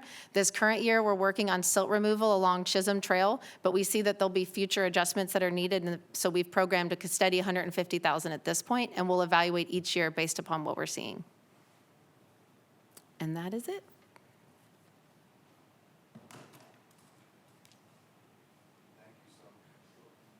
Thank you very much. We do have some questions. I see Councilmember Thomas. Thank you, Mayor Munns. Who would you like to ask that question to? I'm interested in the erosion control. Okay. Caleb? You win, Caleb. Actually, I still see Angela sitting right there. I in know. case you I was need going to that. say, do you remember I introduced Angela a minute earlier? No, go ahead. What was the question? So it's been noticed that, some of the areas in our community has, issues with erosion. Mm-hmm. And my question is, first, what are drainage fees and what role do those fees play into fixing the erosion issues that we see around the city? Do you want to talk about drainage fees? And I can talk about erosion. Okay. Go ahead. Yeah, last year, when we brought forth the stream bank study, At that time, we had notified the city council that we were going to need a rate increase. We had not increased the rates in quite a while. So we produced, I want to say it was $1.50 per month for residential. And then on the commercial side, I want to say it was like 0.028 on the commercial side. But we did that. It was passed through that as a 3-year drainage rate model.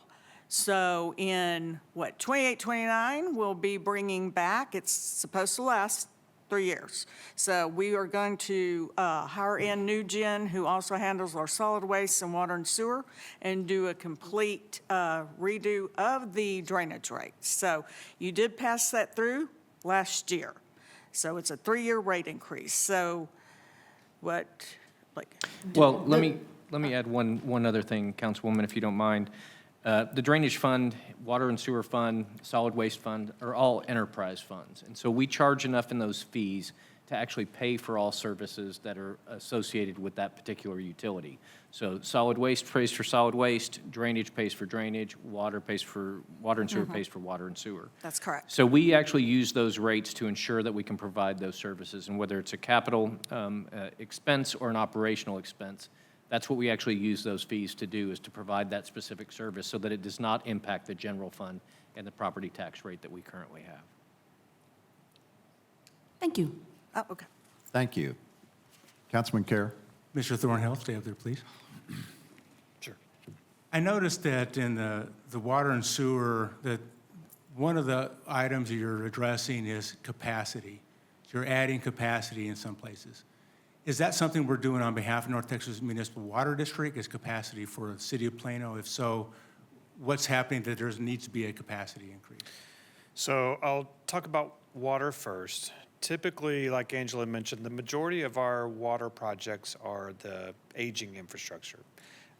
It's probably 90+%. If we have a capacity issue, it's a known issue that's usually associated with a development that we may have to address. The wastewater, when we say capacity, some of our systems are surcharged. So it's not necessarily adding capacity to the system, although technically it is, but it's relieving the system of the surcharge. Surcharge means it's staying inside the manhole, it's staying inside the pipe. It's just, or it's coming, I guess, outside of the pipe, but it's staying inside the manhole. And we want it to stay as much in the pipe as we can. Now, with that being said, we've had many discussions. There may be some capacity improvements with some of the redevelopment that's coming that we are analyzing and looking at to see if we need to add more to our system. Okay, very good. Thank you. Deputy Mayor. Thank you, Mayor. I think my question is for Caleb, so I'm sorry, right. Caleb. But in regards to our traffic cabinet replacement project, it seems like that's been going on for a while now. Do we know percentage-wise how much of that project's been completed? You know, we do know that percentage, and I don't have it off the top of my head. I want to say we are at, I think the last number I heard was close to 80 cabinets have been replaced. Okay. And throughout the system, we've got somewhere around 270. Okay. So a little over, or a little under a third, I guess, is where we're probably at. It's a multi-year program. Right. We coordinate with our public works team. They have to be out on site. We can only do so many a week. Right. So That's why I wasn't sure the question was for you or for Abby, so. Yep. I'm just keeping an eye on their project, so thank you. Well, good. All right. Thank you, Caleb.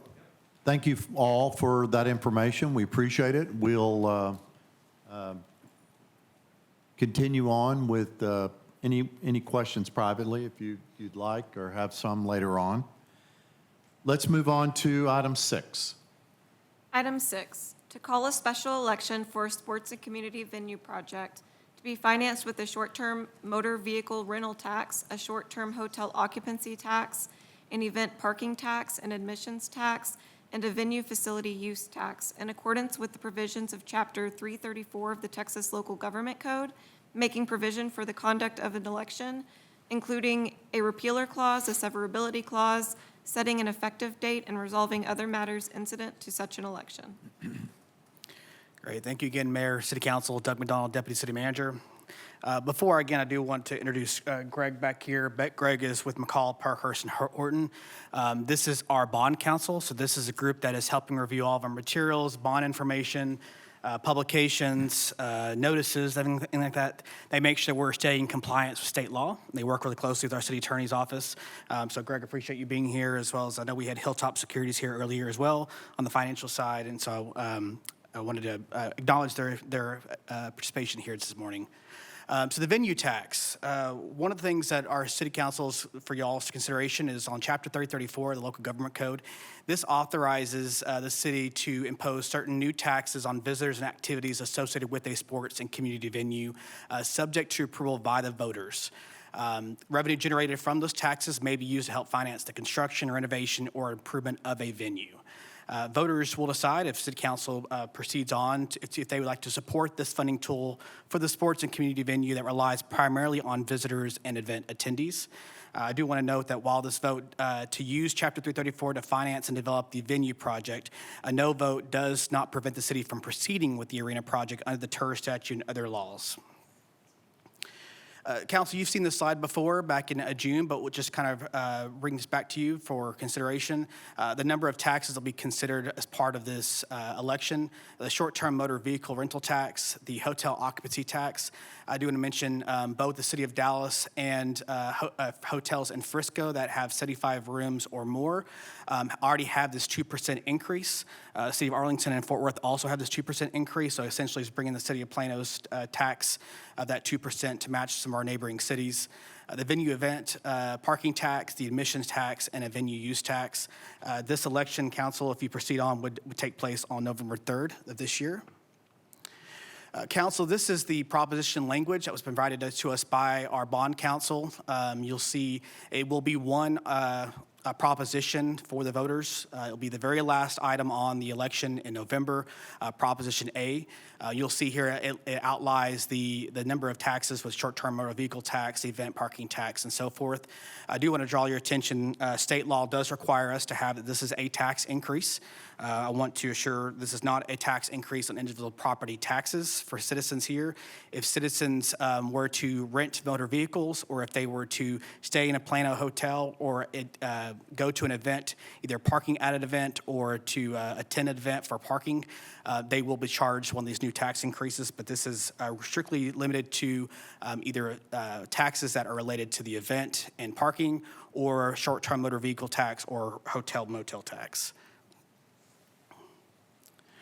Council, for your consideration tonight is to adopt an ordinance calling the special election for November 3rd, 2026 for the sports and community venue project to be financed with the motor vehicle tax, short-term hotel occupancy tax, the event parking tax, admission tax, and a venue facility tax. I also want to bring to your attention, Council, we will be bringing to you future council meetings tax revenue projections. We are working right now with our project consultants, and we'll be able to provide that information for you shortly. So, Council, I'm happy to answer questions you may have. Yes, thank you, Doug, for the presentation. A couple of questions. First, the rates that we're proposing here, these are almost going to be like our ad valorem rate. Once we approve this is the maximum rates that we're going to be able to charge. Is that correct? That's correct. These are the maximum rates that we can charge by state law. And there's still going to be a considerable amount of studies, particularly when we look at the venue use tax. We still have a lot of work on our side to work with and see what we can do to help both the players, but also help the city with generating revenue to support the construction. Is that correct? Yes, sir. Okay. Now, here's my second question. After the election, if the citizens of Plano vote to approve these tax rates, when do these rates take effect? That is a good question. Greg, do you know that answer? I'm going to bring Greg up here real quick to answer that question. Thank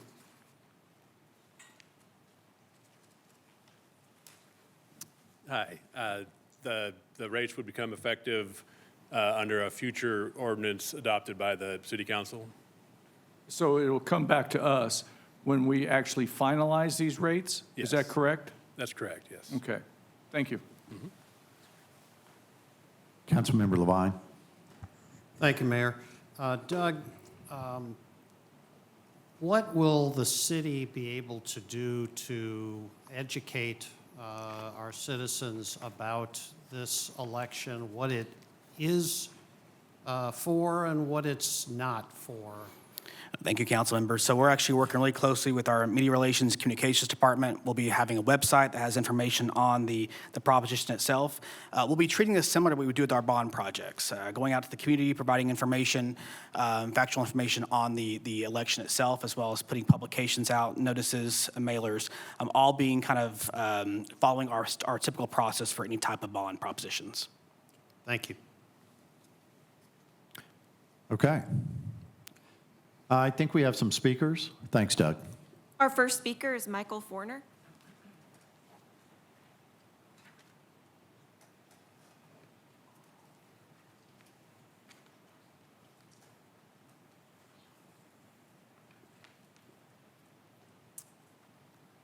Good evening, and thank you for your time tonight. That's kind of a tough act to follow. Yeah, you have 3 minutes. I just want to make sure you knew that. Yeah, a Thank you. couple of things. I did my own, more or less, traffic research on my own. I live in West Plano. I'm in the 75093 zip code, which is the same zip code, of course, as Willow Bend. Lived in Plano for 35 years. We moved there in 2017, so I've seen a big uptick in traffic. So I travel north a lot, and I was looking north just real quick. Frisco, McKinney, Prosper, Salina, they've added 250,000 new residents in the last 10 years. The projections are even to be quite a bit bigger than that. I'm having a hard time wrapping my brain around the idea of putting a sports entertainment district in the middle of a residential area. Because if I look at 75093, there is about 4,000 single-family homes in that area. If you add on condos, townhomes, it's like 4,500. That's a big number of people.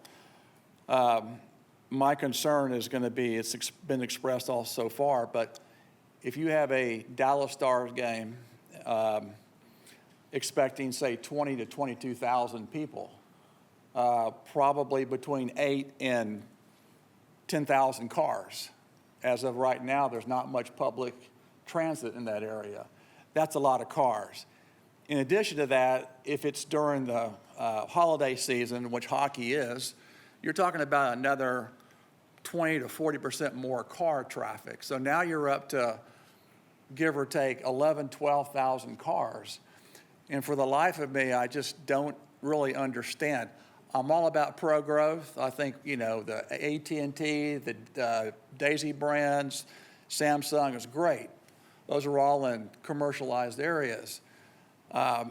So for me, I'm in the middle of this stuff all the time, so I don't have to necessarily wait for a traffic report to tell me or an analysis to tell me, if it might work or not. I've read the documents online, understand the financial pieces of the deal. I also have looked at other partnerships between sports teams and cities, and some of those things have really not worked out very well for the cities. To name a few, Atlanta, Hartford, their hockey team. I mean, there's been winners and losers in these things, and the thing that I'm most concerned about, I feel like the deck is stacked, is that, I'm in that impact area. So I see it and live it. And, now if we used to live in Los Rios when we moved to Plano years back, I'm not going to care as much. So you probably already have the numbers to have this thing passed. I'm just surprised that it's just gone this far. Okay. And thank you for your time.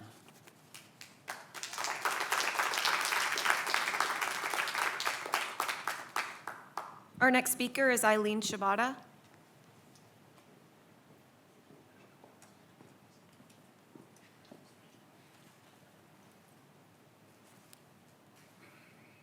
Ms. Shibata, pull that mic down for you, if you don't mind. There you go. Thank you. Thank you, Mayor and City Council members, for the opportunity to speak this evening. I'm Eileen Shibata. I'm a resident of Plano. I'm concerned that the city is asking residents to vote on taxes without providing full transparency of the pros and cons and the costs of this project. My quick Google search shows that numerous studies consistently conclude over decades of research that sports arenas do not provide net economic gains to host cities. And these are reports released through Harvard, Stanford, University of Chicago economists, and others. I could not find any research refuting that conclusion. Plano is a city focused on business, and we've been successful because we're able to offer stable housing, low crime, great schools, reasonable commutes, and low taxes. I fear you're jeopardizing these key advantages. You're increasing the traffic congestion on a critical north-south artery, the Dallas North Tollway, as well as the President George Bush Turnpike. I think you're going to be reducing the attractiveness of Plano to families. And I think if it does, it threatens our tax base, critical to future school and other community funding. These taxes proposed, I appreciate the comments made earlier to me because I didn't understand how are we comparing with other neighboring cities? Are we pushing our businesses out of Plano? And I noticed that the tax on the sports team is capped at a fixed amount. Why isn't that capped, that tax a percentage so that it can naturally increase over time the revenue earned by the Plano due to inflation or the success of the business venture? We're talking about over a 30-year lifespan of this arena. The open house provided no information on the scope or the cost of these projects. I was told by a city council member that you can't stop this project. There's going to be 120 events at the arena throughout the year. There's no planned increase in parking infrastructure on the site. And I want to know, where is that information going to be posted to the general public? The letter of intent that I saw, I quickly breezed through it. This is between the city and the developer, and it's clear the $700 million amount we're talking about, that's only linked to the arena. The city is now going to promise infrastructure beyond the arena, and I'm not even clear if additional capital improvements to the arena throughout its lifetime is going to be within that cap. There's also other costs yet to be negotiated into the agreement. I think we're closer to a $1 billion investment by Plano, and Plano doesn't even receive any of the venues from the operations of the arena. It's all going to the developer. So if we're talking about placing an American Airlines Center arena in Ms. our Shibata, backyard. your time's up. Oh, okay. I just want to say that residents should vote no in November. No to the project and no new taxes. Thank you. Our next speaker is Judith Walsh.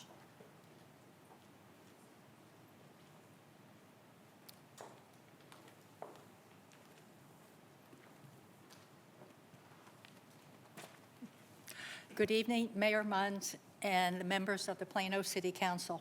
I am Judith Walsh, a resident of Plano at Parker Estates, living less than 2 miles from Willow Bend Mall. I am employed at Texas Health Presbyterian Hospital of Plano, which is 0.6 miles from Willow Bend Mall. Thank you for the opportunity to address the impact of the proposed Willow Bend Mall project on our neighborhood character and quality of life. Our West Plano community is deeply concerned. Many residents chose Plano specifically for its quiet residential streets, excellent schools, and a city that puts families and residents first. We did not choose Plano to live next to a 90-acre year-round sports and entertainment complex, which includes approximately 18,000 to 20,000 seat arena, designed to draw large, constant crowds. This scale of development is fundamentally inconsistent with the surrounding neighborhood. Those of us living closest to the site are ground zero and will bear the brunt of the negative impacts, such as increased traffic. The timeline for this permanent structural shift has provided limited opportunity for meaningful resident input. Therefore, we respectfully ask our City Council to pause the approval process and the November election. until the council can formally commit 100% to binding enforceable neighborhood protection measures, such as strict noise limits, lighting standards, event night parking enforcement, increased security, traffic abatement, and preservation of our power grid.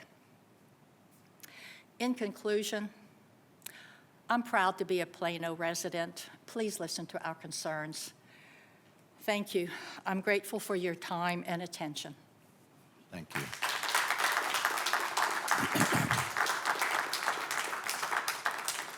Our last speaker is Jeremy Matthews.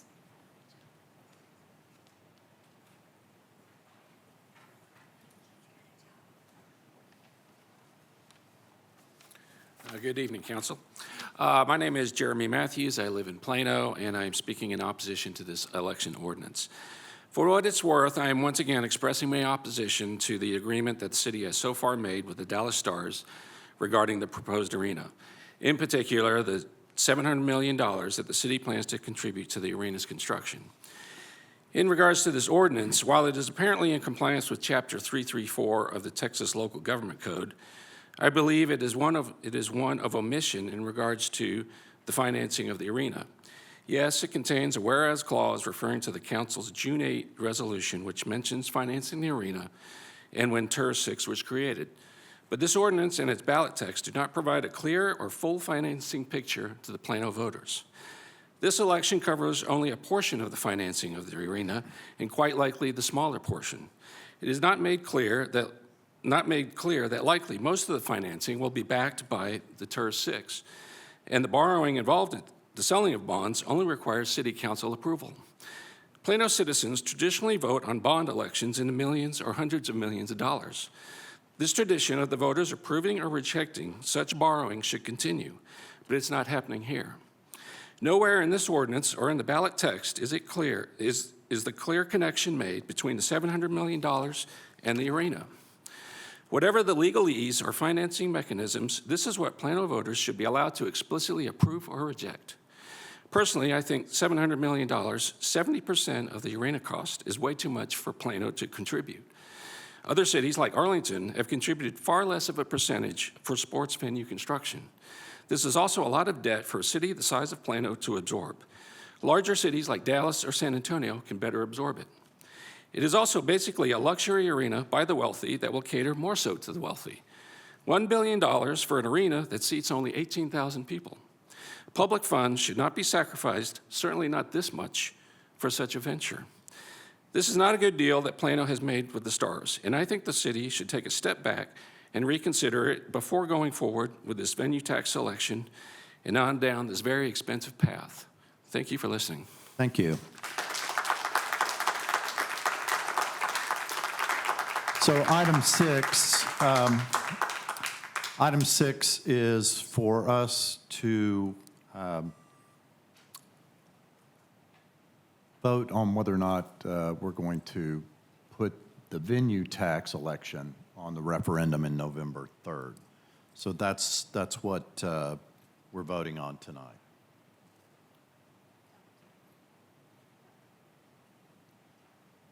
Councilmember Kerr. Mr. Mayor, residents, I think I've met all of you and probably spoken to all of you that are here already about this, and each of you have voiced your concerns. And what we heard today is that we're at least a year out before we have all the studies done, all the information, all the answers that, related to the size of the project, where it's going exactly within the space, all of those sorts of things.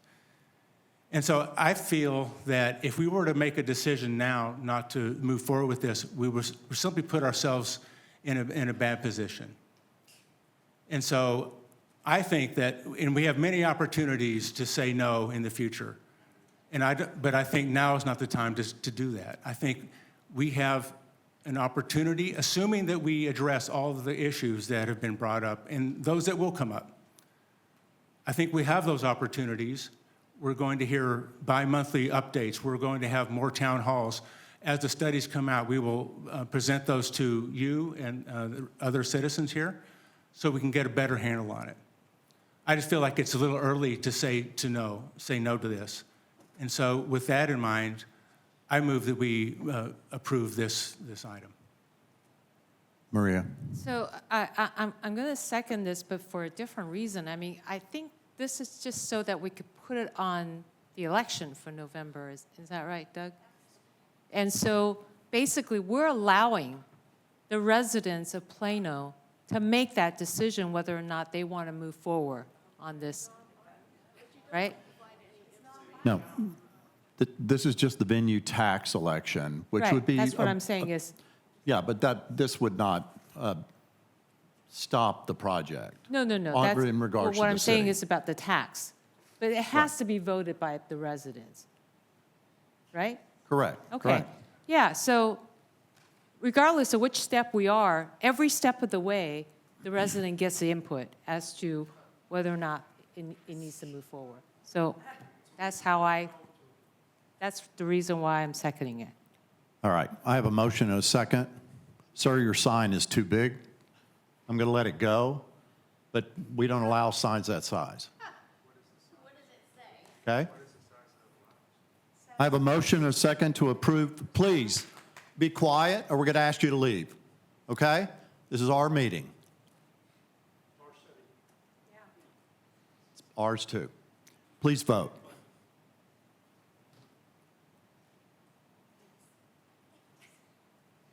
Motion passes 8-0. Thank you. Okay. Comments of public interest. Comments of public interest. This portion of the meeting is to allow up to 3 minutes per speaker, with 30 total minutes on items of interest or concern, and not on items that are on the current agenda. The council may not discuss these items, but may respond with factual or policy information. The council may choose to place the item on a future agenda. And our first speaker tonight is Ramesh Shastri.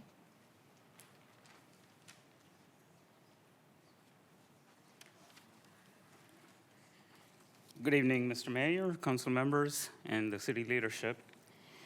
My family and I moved to Plano in 1999 from Rochester, Michigan.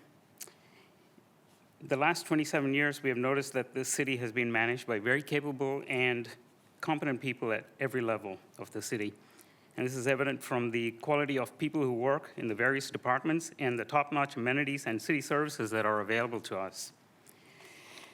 Over the last 27 years, we've raised 2 sons, and we are now empty nesters. Although we have decided to stay put in Plano. Therefore, we have a vested interest in making sure that this city maintains its high quality of life and the high bar it has set for itself. I'm here because of a brief conversation I had with a city employee, during which time he mentioned that there were going to be some new surveillance cameras installed.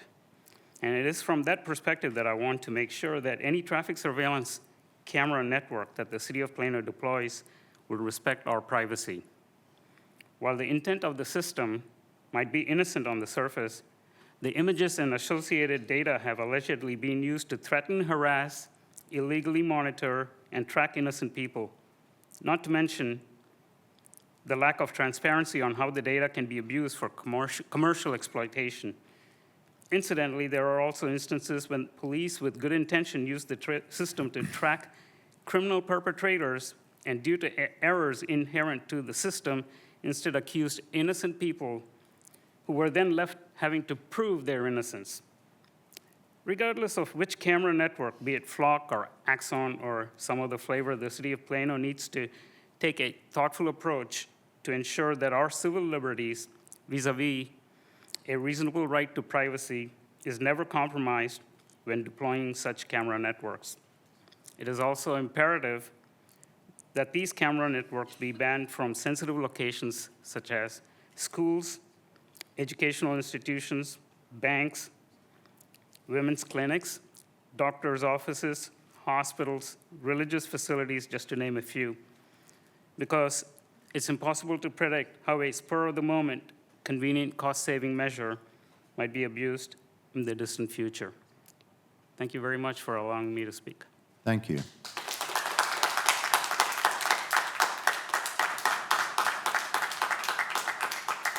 Our next speaker is Alexander Stein.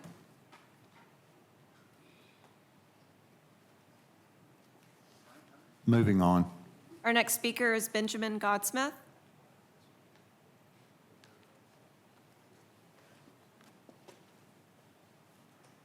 Good evening, Mr. Mayor, City Council, and executive leadership. I just want to continue the same concern that was just discussed with the automatic license plates cameras. It's the concern of not that necessarily Plano will abuse it. However, there's a general concern of a lack of oversight that state governments or national government will use this information and suppress civil liberties of it. I don't want to take up more of your meeting. I just wanted to have a moment on the record to show my personal concern as a citizen who loves the city. Thank you. Our next speaker is Harlan French.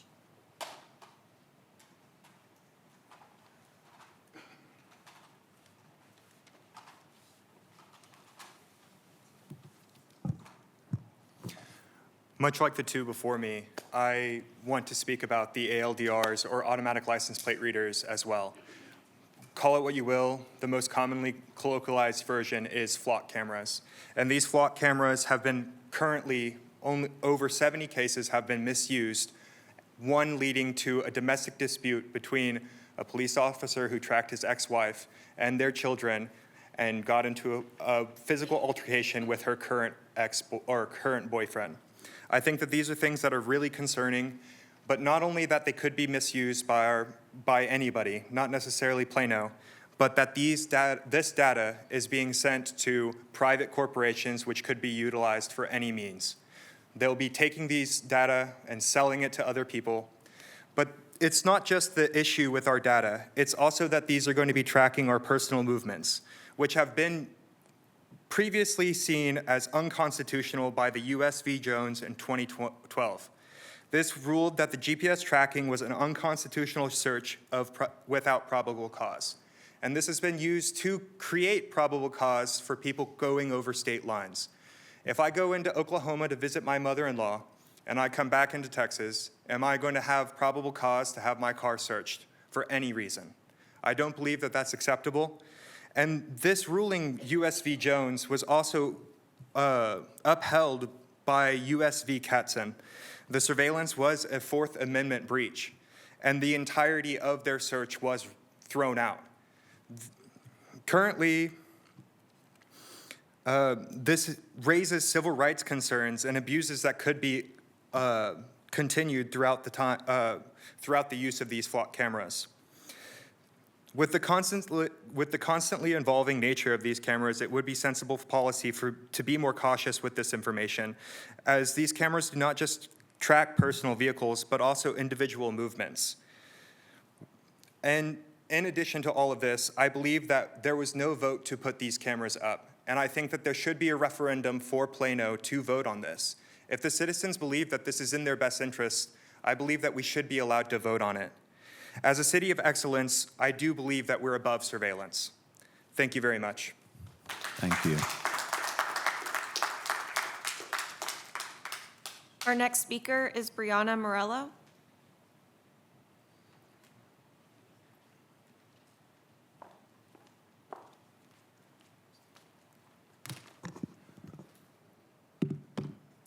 Good evening, everyone. My name is Brianna Morello. I'm an independent journalist. I've tried reaching out to several of you on this, obviously, committee meetings, whatever it is. I've tried my best to reach out to you guys. Have not heard back from many of you, unfortunately.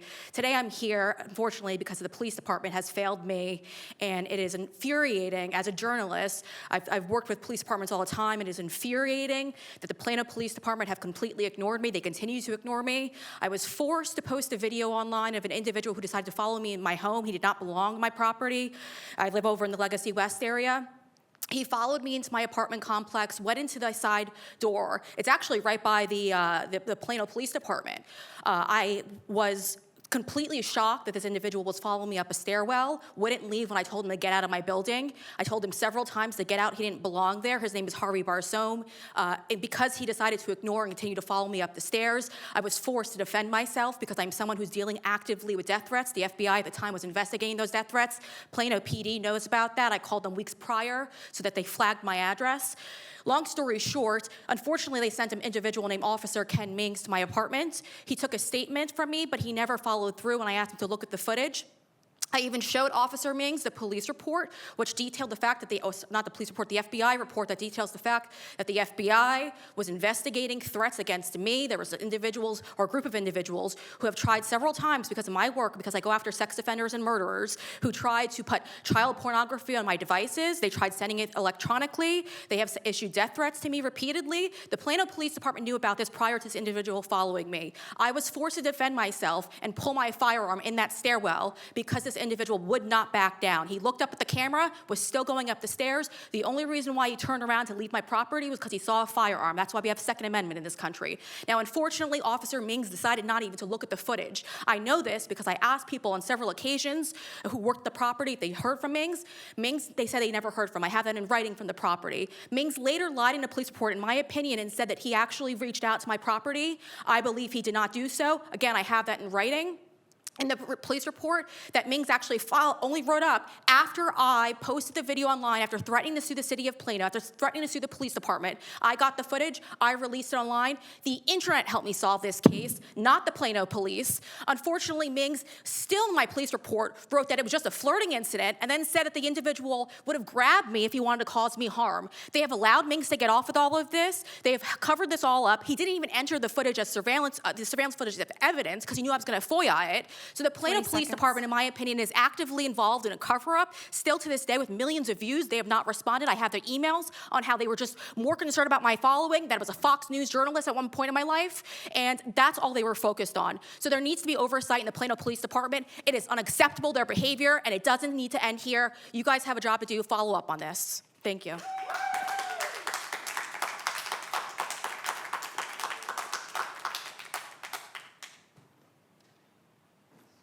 Our last speaker is Blake Mark.